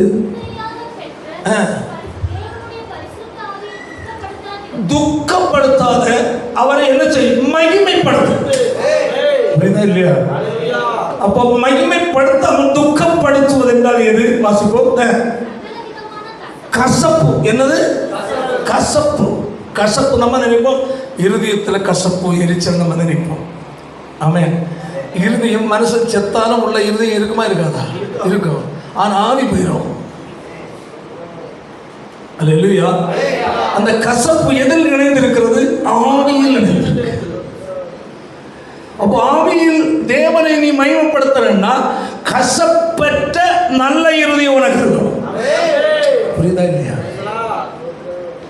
கசப்பு, அடுத்தது கோபை பொறாமை, அடுத்தது மூர்க்கம், அடுத்தது. அப்ப இவைகள் எல்லாமே எதில் இணைந்திருக்கு? ஆவி. மனுஷ ஆவியினுடைய ஜென்ம சுபாவம்னு சொல்லுவோம். என்ன சுபாவம்? மனித ஜென்ம சுபாவம். இந்த ஜென்ம சுபாவத்தை அடித்து கீழ்ப்படுத்துகிறவர் யாரு? பரிசுத்த ஆவியானவர். அப்ப ஆவியானுடைய குரலுக்கு நீ இடம் கொடுத்தால் உன்னிடம் இருக்கிற ஜென்ம சுபாவமாகிய கோபம், எரிச்சல், கசப்பெல்லாம் அடிபட்டு போயிடும். அந்த உன்னை மனுஷ சிந்தை சுபாவம் ஜென்ம சுபாவத்தை இடம் கொடுத்தால் மாமிசம் தலை தூக்கும். ஆவியானவர் துக்கப்படுவார். தேவன் நினைச்சு மகிமைப்பட மாட்டார். புரியுதுல்ல? அப்போ உள்ளான ஆவி துக்கப்படாமல் பாதுகாத்துக் கொள்வதே தேவனை மகிமைப்படுத்தும். புரியுதுல்ல? கசப்பு வருகிறது, எரிச்சல் வருகிறது, கோபம் வருகிறது, மோசமான இச்சையான எண்ணம் வருகிறது, பார்வையினால் இச்சை உள்ள வருது வச்சிருக்கு, அப்படி இடம் பிடிக்க வருது. உடனே இடம் கொடுத்தால் தேவனை மகிமைப்படுத்த மாட்டேன், தேவனை துக்கப்படுத்தி யாரை மகிமைப்படுத்த? சாத்தான மகிமைப்படுத்த. புரியுதுலையோ? அதாக நான் நேரம் சொன்ன காதலை பற்றி. காதல் என்பது அழகை பார்த்து விரும்புவதை செய்வது. இச்சையானதை உள்ள நிரம்பி அது என்ன செய்யுது? கர்ப்பம் தரித்து விபச்சாரம் பண்ணுகிறான். அந்த விபச்சார பாவத்தின் பலன் என்னது? நரகமாகிய மரணம். புரியுதா? அதான் நேரமாக நான் உங்களுக்கு சொன்னதில்லை. ஆமென். அப்போ இவைகளுக்கு நீ இடம் போடாமல், ஐயோ இந்த இச்சை, இந்த மோசமான எண்ணம் என் தேவனை துக்கப்படுத்துவே, ஆண்டவரே என்னை மன்னிச்சுங்க என்று நீ அதை விடுவதுதான் அவரை மகிமைப்படுத்துது. தெளிவா இருக்கு. அல்லேலூயா. சரி, அடுத்தபடியாக அல்லேலூயா, நல்ல புரிந்து, உங்கள் வாழ்க்கையில் சமாதானமாக மாற வேண்டுமானால் அவருக்கு முதலிடம் கொடு. அவருக்கு கொடு முதலிடம். அல்லேலூயா. குடும்ப சமாதானம் ஆகணும்னா அவர் குடும்பத்தில் முதலிடம் கொடு. எல்லாம் நான் உங்களுக்கு சொல்லிட்டேன். இன்னும் கர்த்தர் சித்தமாக இருந்தால் யூடியூப்ல போட்டு அப்புறம் கொஞ்சம் கொஞ்சமாக கேட்டுக்கிடுங்க. அல்லேலூயா.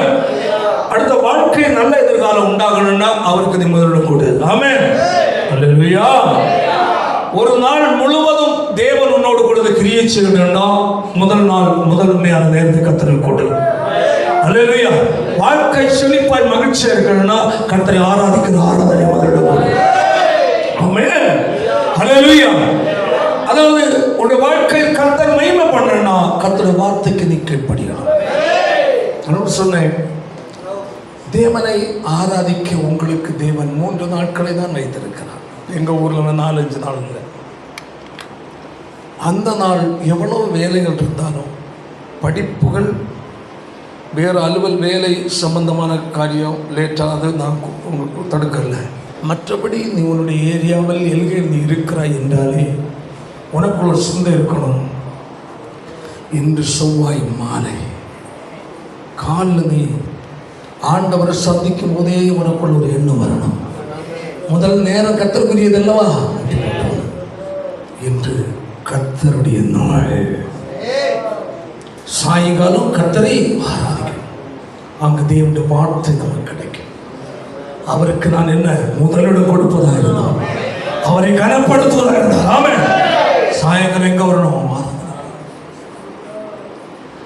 வருவதனால் யார் சந்தோஷப்பட? கர்த்தர். என் மகன், என்னுடைய மகள் எனக்கு முதலிடம் கொடுக்கிறான். அப்போ உன் வாழ்க்கையில் சீர்கேடாக இருக்கிறதை சீர் செய்ய கர்த்தர் முதன்மையான இடத்தை செய்வார். அவருக்கு கொடு. ஆமென். அவர் உனக்கு கொடுப்பா. புரியுதா இல்லையா?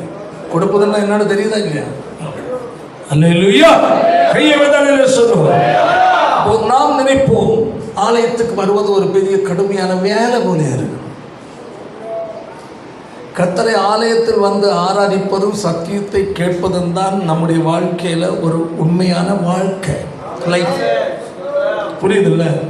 வேலை இல்லாதவங்க அப்படி இல்லை, உனக்கு வேலையே அதுதான். ஐயா,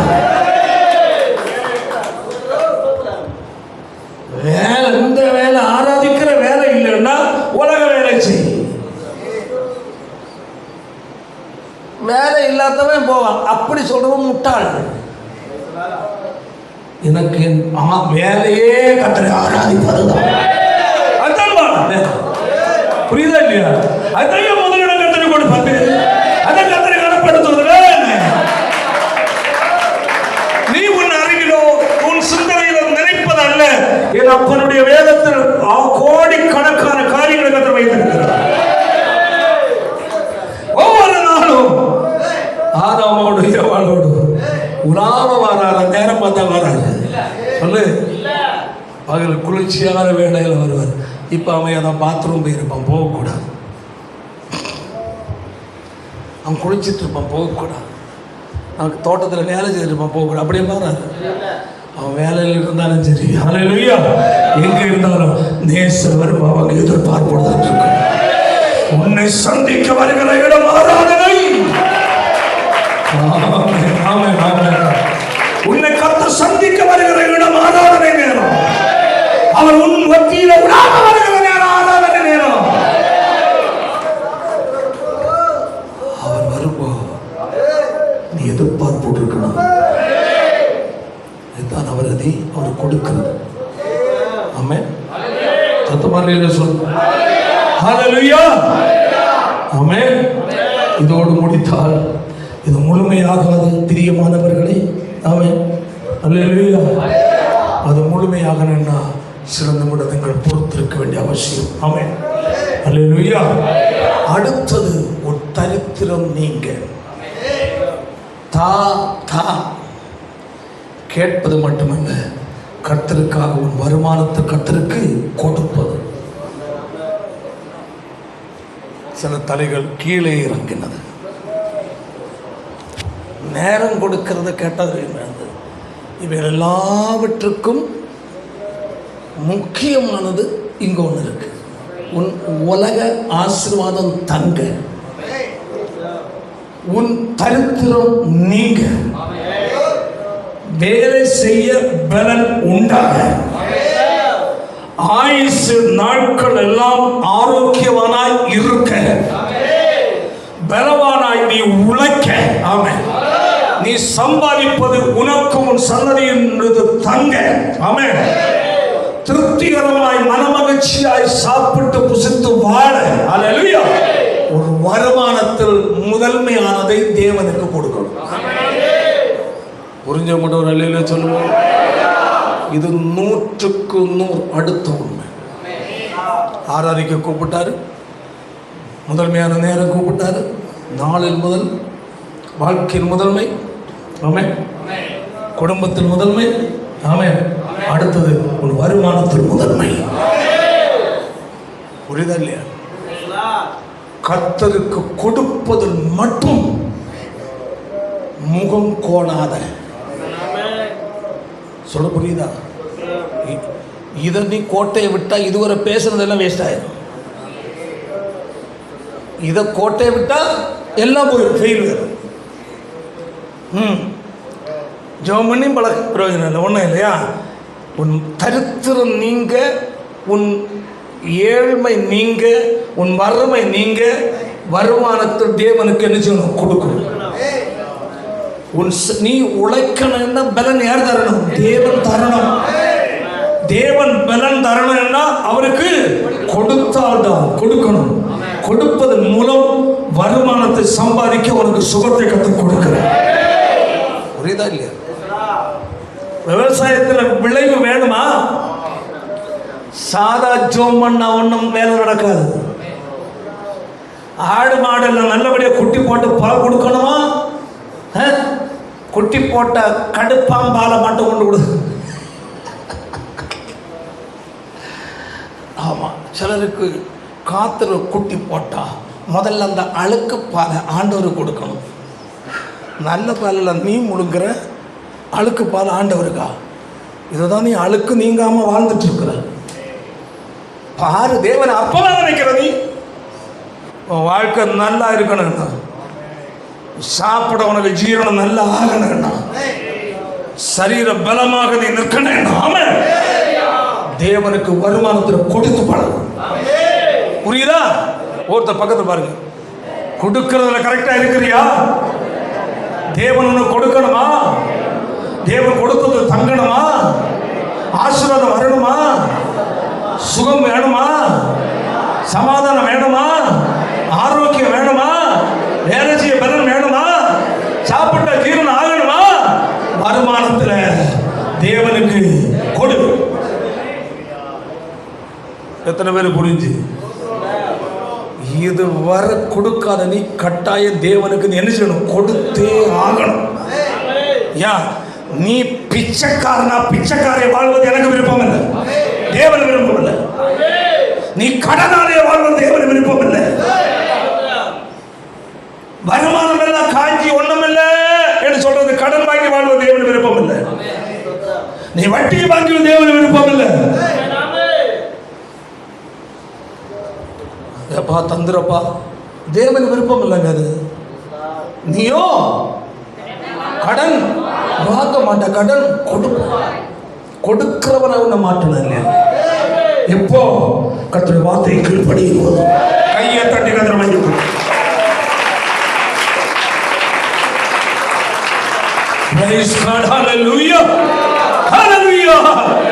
வாசிப்போமாக, சீக்கிரம் வாசித்தோம். ஆகாய் தீர்க்கதரிசி புஸ்தகம் 1வது அதிகாரம். அநேக தேவனுடைய பிள்ளைகளுடைய வாழ்க்கையில் தரித்திரம், கடன் தொல்லை, நிம்மதி வந்தாலும் சமாதானம் என்ற நிம்மதி இல்லை, ஆமே, கையில் நிற்பதில்லை, ஆமே. வாசிப்போமாக ஆகாய் தீர்க்கதரிசி புஸ்தகம் 1வது அதிகாரம் 4 முதல்ல வாசிப்போம். முதல்ல யோசி, என்னது இந்த வீடு? எது? எந்த வீடு? தேவனுடைய சபையாகிய வீடு. ஆமென். எப்படி கிடக்கும் போது பாழாய், அவருடைய இங்குள்ள தேவைகள் சந்திக்கப்படாமல், பாழாய், பெயிண்ட் அடிக்காமல், பாழாய், கிழிஞ்ச பாயாய், பாழாய், சபை கட்டிடத்தை செய்ய வேண்டிய காரியம் செய்யாமல் பாழடியம் விட்டுட்டு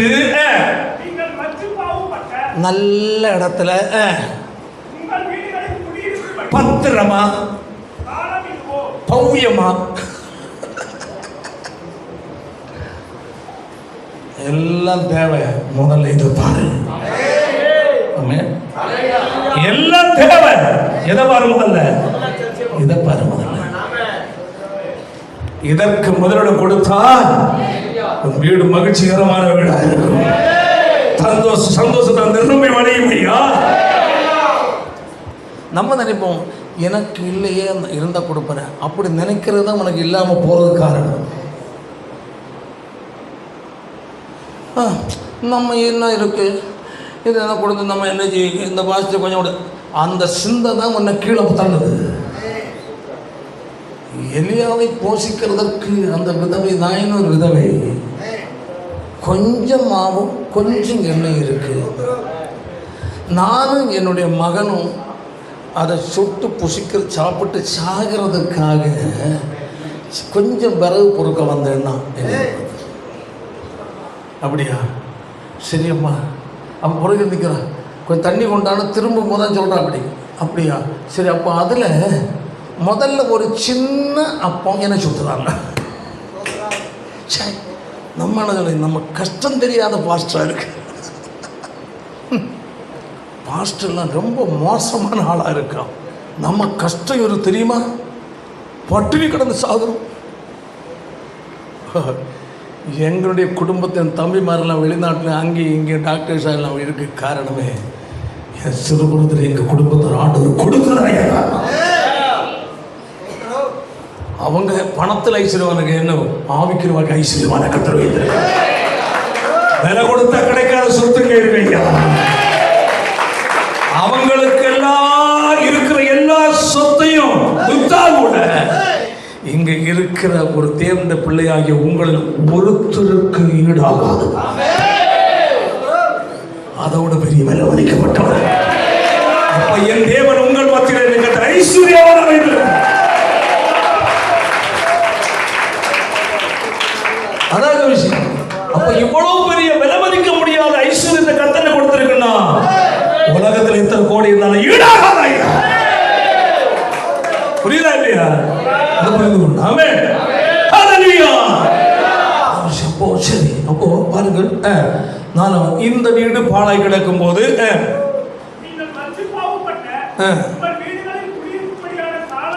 அதுக்கு அர்த்தம் என்னன்னா, கர்த்தருடைய வீட்டின் காரியங்கள் குறையாகவும் ஊழியத்தின் தேவைகளும் சந்திக்கப்படாமல் இருக்கும் போது நீங்கள் நிம்மதியா உங்கள் வருமானத்தை வைத்து மகிழ்ச்சியா வீட்டில் வாழ்ந்து கொண்டிருப்பது சரியா என்று கர்த்தர் கேட்கிறார். முதல்ல வாசி பாடத்தை சொன்னோம். இப்ப நீ என்ன செய்யணும்? உன்னுடைய வழியை சிந்தியப்பா. ஏன்னா இங்க பாலா கிடக்கும் போது உனக்கு ஆசீர்வாதம் வராது.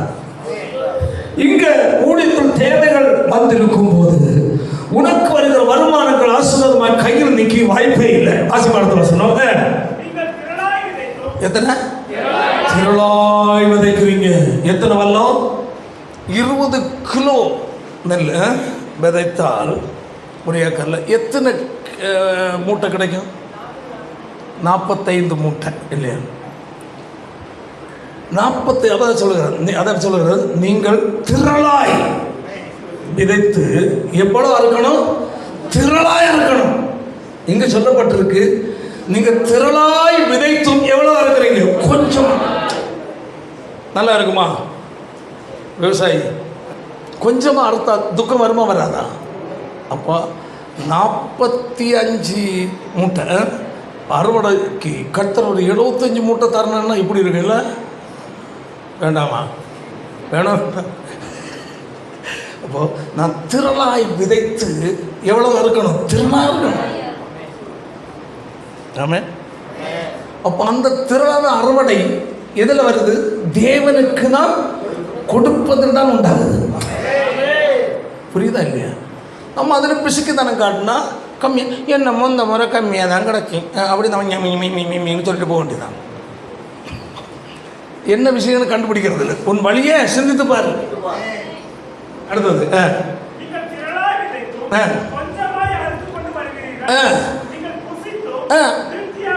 ஐயோ, சாப்பிட்டது மாதிரியே இல்லை. வாயில் உப்பம் இல்லை, சப்பம் இல்லை. வாய்க்கு ருசியாக சாப்பிட்டு எவ்வளோ நாள் ஆச்சு? காரணம் என்ன? கர்த்தர் கொடுக்காததான் காரணம். சாப்பாட்டில் ருசி இல்லை. அப்போ தேவனுக்கு நீ கொடுப்பதில் குறையும் போது புசித்தாலும் என்ன இருக்காது? திருப்தி இருக்காது. அதில் கொஞ்சம் கரைச்சி கொடு. என்னது? களிமண். இப்போ நிறைய பேர் சாணியை கரைச்சி குடிக்கிறாங்க. சாணியை கோமத்தில் கரைச்சி. தேவனுடைய பிள்ளைங்க அல்லேலூயா. அதாவது என்ன சொல்லப்பட்டு புசித்தும் ஏன் கீழே வாசிப்போம். குடித்தும் பரிபூர்ணம் அடையவில்லை, குளிர் விடவில்லை. கூலியை சம்பாதிக்கிறவன் 10 பேரை விட்டு போட்டான். என்ன அவன்? நேற்று தானே 10,000 கொண்டு வந்தீங்க. ஆமாம், அங்கே இருக்க பாரு, காணும். வீட்டில் பார்த்தா பணத்தை நேரத்தில் 10,000 காலி. எப்படி போச்சு தெரியாது. கணக்கு போட்டு பார்த்தா கடன் வாங்கியிருக்கிறோம். 12,000 கடன். இப்போ காரணம் என்ன? வாசிப்போம். சிந்தித்து பாருங்க. ஏன் தேவனுடைய வீடு எப்படி கிடக்கு? பாழாய் போட்டுட்டு நீ ஜாலியா சுபிட்சமா வாழலாம் நினைக்கிறாயோ? தேவனுடைய சபை சம்பந்தமாய் தேவனுக்குரிய காரியத்தில் சரியா இருந்தால் ஹல்லேலூயா, உனக்குரிய காரியம் கட்ட சரியாக்குமா. ஆமென். அடுத்தது நீங்கள் மலையினால் ஏறி போய் மரங்களை வெட்டி கொண்டு வந்து ஆலயத்தை கட்டுங்கள். தேவனுடைய சமூகம் இப்போ அன்று கையினால் கட்டப்பட்ட ஆலயம் இருக்கிறது. இன்று ஆவிக்குரிய சபை கட்டப்படுவதற்கு நாம் பிரயாசப்பட வேண்டிய அவசியம். அதற்கு கொடுத்து உதவணும், ஒத்துழைக்கணும், சரீர உழைப்பு வேணும், எல்லாம் தேவைப்படுது. ஆமென். 9 வசனம் வாசிப்போம். அதிகமாய் வரும் என்று நீங்கள் எதிர்பார்த்திருந்தும் இது கொஞ்சம் கிடைத்தது. அல்லேலூயா. சொல்லுவோம். எதிர்பார்ப்பு எப்படி? அதிகம். பரவாயில்ல, வரும் நல்லா அப்படி. ஆனால் கடைசியில் வந்தது காரணம், நாம் தேவனுக்கு கொடுப்பதில் கூட 10 ரூபா நோட்டை தேடுறோம். பிச்சைக்காரனுக்கு 20 ரூபா நோட்டை கொடுக்குறோம். மல்லிகை கடைக்கு 500 நோட்டு கொடுக்குறோம், புரியலையோ? துணி கடைக்கு 2000 நோட்டு கொடுக்குறோம், நகை கடைக்கு லட்சத்தை கொடுக்குறோம், ஆஸ்பத்திரிக்கு பல லட்சம் கொடுக்குறோம். ஆஸ்பத்திரி போகிறோன்னே அந்த பில்லை கட்டிட்டு வாங்க, அப்புறம் தான் கத்தி வைக்க முடியும். எவ்வளோ? 1.5 லட்ச ரூபா கட்டிட்டு வாங்க. ஐயோ வலிக்குது. வலிக்கிற எல்லோரும் தான் வலி, எனக்கு தான் வலிக்குது. முதல்ல பணத்தை கட்டிட்டு பில்லை காட்டு, அப்போ தான் தூக்கிட்டு எங்கே கொண்டு போவோம்? Operation theatre. உடனே முகம் காணாமல் போய் கட்டுறோம் இல்லையா? கட்டிட்டு தாங்க சீக்கிரம் சீக்கிரம் சீக்கிரம். ஓ அவசரப்படாத ஐயா, ஒரு கண்டபடி கீழே என்ன ஆகுறது? பார்த்தீங்களா? ஆப்ரேஷன் தேட்டர் போகிறதுக்கு 1.5 லட்சம் கட்ட வேண்டியது ஃபஸ்ட்டு. அதுக்கெல்லாம் உற்சாகம். நகை கடை கொடுக்குறது உற்சாகம், துணி கடை கொடுக்குற உற்சாகம், கறிக்கடை கொடுக்குற உற்சாகம், மல்லிகை கடை கொடுக்குற உற்சாகம், காணிக்க போடுறதுக்கு அழுக்கு நோட்டு. உனக்கு எப்படி ஆசீர்வதிப்பா தேவன்? தேவன் என்ன உன்னிட்ட பிச்சை கேட்டார்? பிச்சை கேட்டார்? உன்னிடத்தில் இருப்பதில் முதன்மையானது என் ஆண்டோடு கொடுது. மனம் ஓந்து கொடு. ஆமென். மனப்பூர்வமாக கொடு. உன் குடும்பத்தில் உள்ள சாபத்தை கர்த்தர் மாற்றுவார். கடவுளை கர்த்தர் மாற்றுவார். வறுமையை கர்த்தர் மாற்றுவார். வியாதியை கர்த்தர் மாற்றி முதிர் வயது வரையிலே உன்னை ஆரோக்கியமாய் வைப்பார். தேவனுக்கு கொடுப்பதில் உண்மை இல்லாததால் முதிர் வயதானவர்களுக்கு வருகிற வியாதி எப்போ வருது? இள வயதிலே வந்துடுது. புரியுதா இல்லை? இது உண்மையான ரகசியம், மறந்துடாது. சின்ன பசங்க முடியல சாமி, கிழவன் கம்பி மாதிரி போவான். சின்ன பையன் இடுப்பில் கழிச்சுப்பான். ஏன்ப்பா? என்னன்னு தெரியும், முதுகு வலி வலிக்கும் உனக்கு. ஏன்? உன் அப்பன் கத்துக்கிட்ட உண்மையாக இல்லை, அது உனக்கு முதுகு வலி. தகப்பன் விதைத்ததை பிள்ளைகள் அறுக்கிற எவ்வளோ பெரிய பிரச்சனை தெரியுமா? தேவனுக்கு கொடுப்பதில் கரெக்டாக இருக்கு. உனக்கும் உன் பிள்ளைகளுக்கு சரீர ஆரோக்கியத்தை கற்றுக் கொடுப்பார். வேலை செய்து சம்பாதிக்க, விவசாயத்தை செய்து சம்பாதிக்க பலன் வேண்டுமா? தேவனுக்கு கொடுக்கிற முதன்மையாக கொடு. உனக்கு அதற்கு ஆரோக்கியத்தை கொடுப்பார். இல்லைன்னா குனிஞ்சு வேலை செய்ய கஷ்டப்படுறதம்மா. 10 முழம் கிளியர் பண்ணுறதுக்குள்ளே 10 முறை உட்காந்துருக்கு. சிலவு சம்மணக்கால போட்டுட்டு உட்காந்துட்டா கொத்துறான்.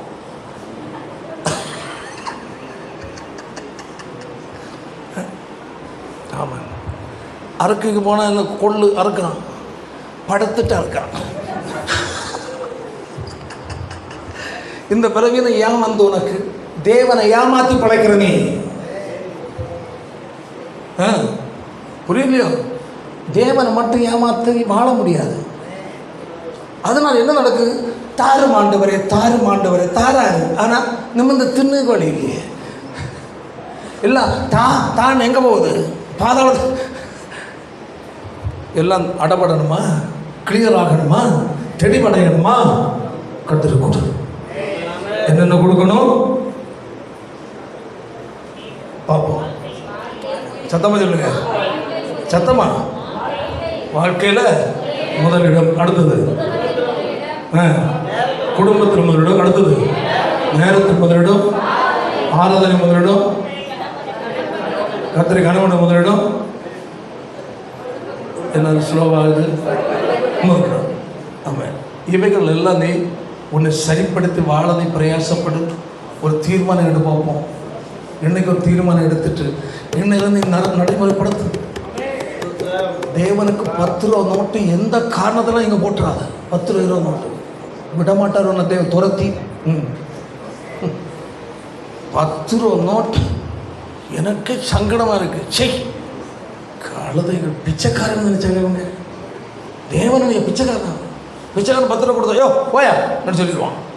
கொடுத்தா உடனே சொல்லுவான், ஒரு டீ வாங்கி குடிக்க முடியுமா? அதில் வெக்கம் இருக்கு அவனுக்கு. ஒரு நாள் கேட்குறான் கேள்வி பிச்சைக்காரன். அவன் வெக்கப்பட்டுட்டான். ஏவே உண்மையில் நடந்தது. நான் நிற்கிறேன், என்னட்ட வந்தான். நான் கௌரவமாக ஒரு 20 ரூபா கொடுத்துட்டேன். ஏன்னா திட்டுவான்னு தெரியும். இவன் பார்ப்பான். அப்போ நினச்சிருப்பான் இவ்வளோ பெரிய ஜிப்பா போட்டு நிற்கிறாரு பாதிரியார், ஒரு 50 ரூபா கொடுக்க கூடாது நினச்சிருப்பான். நான் 20 ரூபா கூட தப்பிச்சிட்டேன். அங்கே போனான், சரி 10 ரூபா கொடுத்தான். யோ என்னையா இவ்வளோ தூரம் பெரிய ஆளாக இருக்கு இப்படி கேட்குறான் பிச்சைக்காரன். நான் உனக்கு எத்தனை 10 ரூபா வேணும் தான் கொடு தவிர்க்கிறான். இருக்கிறான் என்ன வசதியான ஆள் மாதிரி 10 ரூபா. நீ 10 ரூபா ஒரு டீ குடிக்க வர முடியும் ஐயா? நான் உன்ட்ட பிச்சையை கேட்குறேன், கௌரவமாக கேட்குறேன், ஒரு டீ குடிக்கிற காசு கொடுக்கக்கூடாதா? இன்னும் பயங்கர திட்டி தள்ளிட்டான். அந்த ஆள் என்னையும் பார்க்குறாரு, வெக்கம். அவர் இப்போ வெக்கம் ஆகி போச்சு. பிச்சைக்காரன் தைரியம் வந்துக்கிறான், கொடுத்தவன் வெக்கப்படுறான். அவ்வளோ காலம் மோசம் ஆகி போச்சு. அதனால் அவனே 1000 கேள்வி கேட்குறான். நீ கேள்வியே கேட்கறதில்ல. ஆண்டவர் பாவம், அவர் 10 ரூபா போட்டு ஆண்டவரே டாட்டா வரட்டா நடிச்சிட்டு போயிடுறார். ஆனால் எங்கே வேலை நடக்குது? வருமானத்தில் வேலை நடக்குது, சரீர சுகத்தில் வேலை நடக்குது.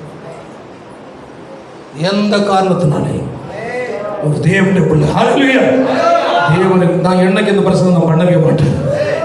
தேவனுக்கு கொடுப்பதில் வாழ்க்கையிலும் சரி, நேரத்திலும் சரி, குடும்பத்திலும் சரி, ஹல்லேலூயா, ஆராதனையும் சரி, ஆமென், கர்த்தருக்கு கொடுப்பதிலும் சரி முதலிடம் வரும். உன் வாழ்க்கை எல்லாத்திலும் என்ன வரும்? மாற்றம் வரும். இப்போதை தீர்மானம் எடுக்கிற, ஆமென், ஆண்டவரே இது எனக்கு தெளிவில்லாமல் இருந்தது, ஏதோ ஒரு வாழ்க்கை வாழ்ந்தையப்பா, ஜெபம் பண்ற ஆராதிக்கிற சபைக்கு வர எல்லாம் செய்யணும், ஆனால் இவ்வளோ சில அறிவுகள் இல்லாமல் நான் வாழ்ந்து விட்டேன், என்னை மன்னிங்க. என்று முதல் என் வாழ்க்கையில் எனக்கு முதலிடம் நான் உனக்கு கொடுப்பேன், குடும்பத்தில் முதலிடம் கொடுப்பேன் ஆண்டவரே, நாளில் முதலிடம் கொடுப்பேன் ஆண்டவரே, ஆமென். உண்மை கனம் பண்ணதன் முதலிடம், ஆராதிப்பதன் முதலிடம், ஆமென், கர்த்தருக்கு கொடுப்பதன் முதலிடம், எல்லாத்திலும் முதலிடம். என்ன எல்லாம் முழங்கால் பண்ணி தீர்மானத்தோடு கடைசி. தீர்மானம் எடுப்பது முக்கியமல்ல, அதை செயல்படுத்த கற்றுக்கொள்வோம், வாழ்க்கையில் நடைமுறைப்படுத்துவோம். எல்லாரும் ஒப்பு கொடுப்போம், செபிப்போம், எல்லாரும் செபிப்போம். உங்களோடு கர்த்தர் தெளிவாக நிதானமாய் கர்த்தர் பேசினார். கர்த்தர் பேசுனதை மனதில் கொண்டு ஆண்டவருக்கு ஜெபம் பண்ண. எல்லாம் செபிப்போம், வாய்களத்தில் ஜெபம்.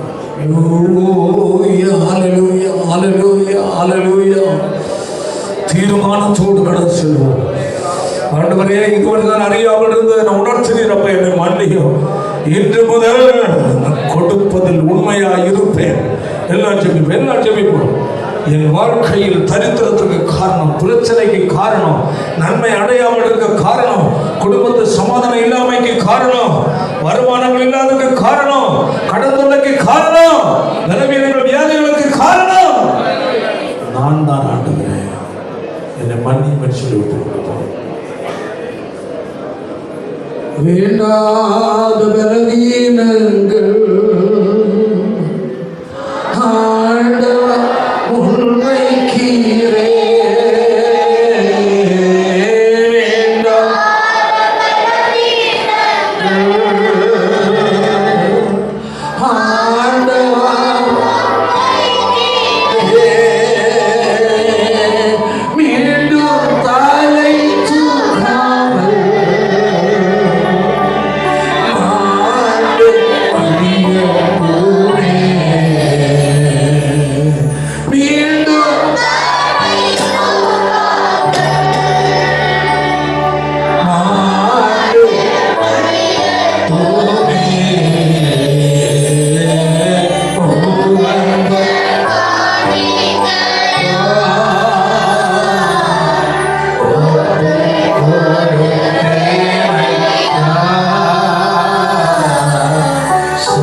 தீர்மானம் எடுக்கிறீங்க.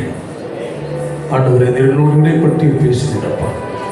இன்று முதல் நான் உமக்கு முதன்மையான இடம், முதல் ஸ்தானம் கொடுப்பதில் நான் உண்மையாக இருக்க இன்னும் நான் பிரயாசப்படுவேன். நான் மட்டும் உங்கள் வலது கையை மேலே தூக்கிறப்பாங்க. உங்களுக்கு ஜெபிக்க போகிறேன். நீங்களுடைய கரங்களை பார்க்கிறேன். என் பரிசுத்தம் உள்ள நல்ல பிதாவை கர்த்தாவே, இந்த நேரத்திற்கு ஸ்தோத்திரம். இது நாங்கள் வந்த நேரம் முதலில் மட்டும் கர்த்தரை ஆசீர்வதித்தேன். கடைசியாக பரிசுத்த ஆவியானவர் பேசின வார்த்தைகளுக்காக உமக்கு ஸ்தோத்திரம் அப்பா. நாங்கள் கர்த்தருக்கு கொடுப்பது ஒரு பணம் மட்டும் அல்ல என்பதை இன்று நாங்கள் அறிந்து கொண்டோம். ஆண்டவரே, எதிலெல்லாம் கர்த்தருக்கு நாங்கள் கொடுக்க வேண்டும் என்பதை ஆமென் வேதத்தின் வசனத்தின் வாயிலாக நாங்கள் அறிய கர்த்தர் உதவி செய்கிறப்பா. அநேகருடைய கண்களை கர்த்தர் திறந்தபடியினால் உமக்கு ஸ்தோத்திரம்.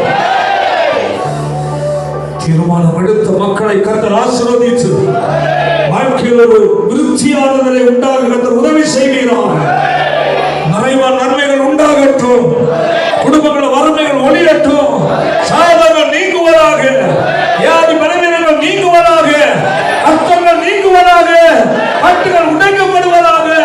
சமாதானங்கள் குடும்பத்தில் கடந்து வருவதாக. மகிழ்ச்சியால் நிரப்பப்படுவார்களாக. வருமானத்தை கட்ட வர்த்திக்க பண்ணுவீர்கள். இனிமேல் பொத்த பையில் போடுகிற நிலை அல்ல. ஆண்டவர் ஆசீர்வதிக்கப்பட்டவர்களாக காணப்படுவது விஷயம்.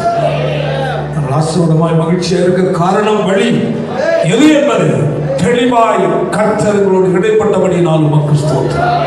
தொடர்ந்து வெளியே காட்ட செய். இயேசுவின் மூலம் ஜெபிக்கிறோம். ஜெபங்களும் நல்ல பிதாவே. ஆமென்.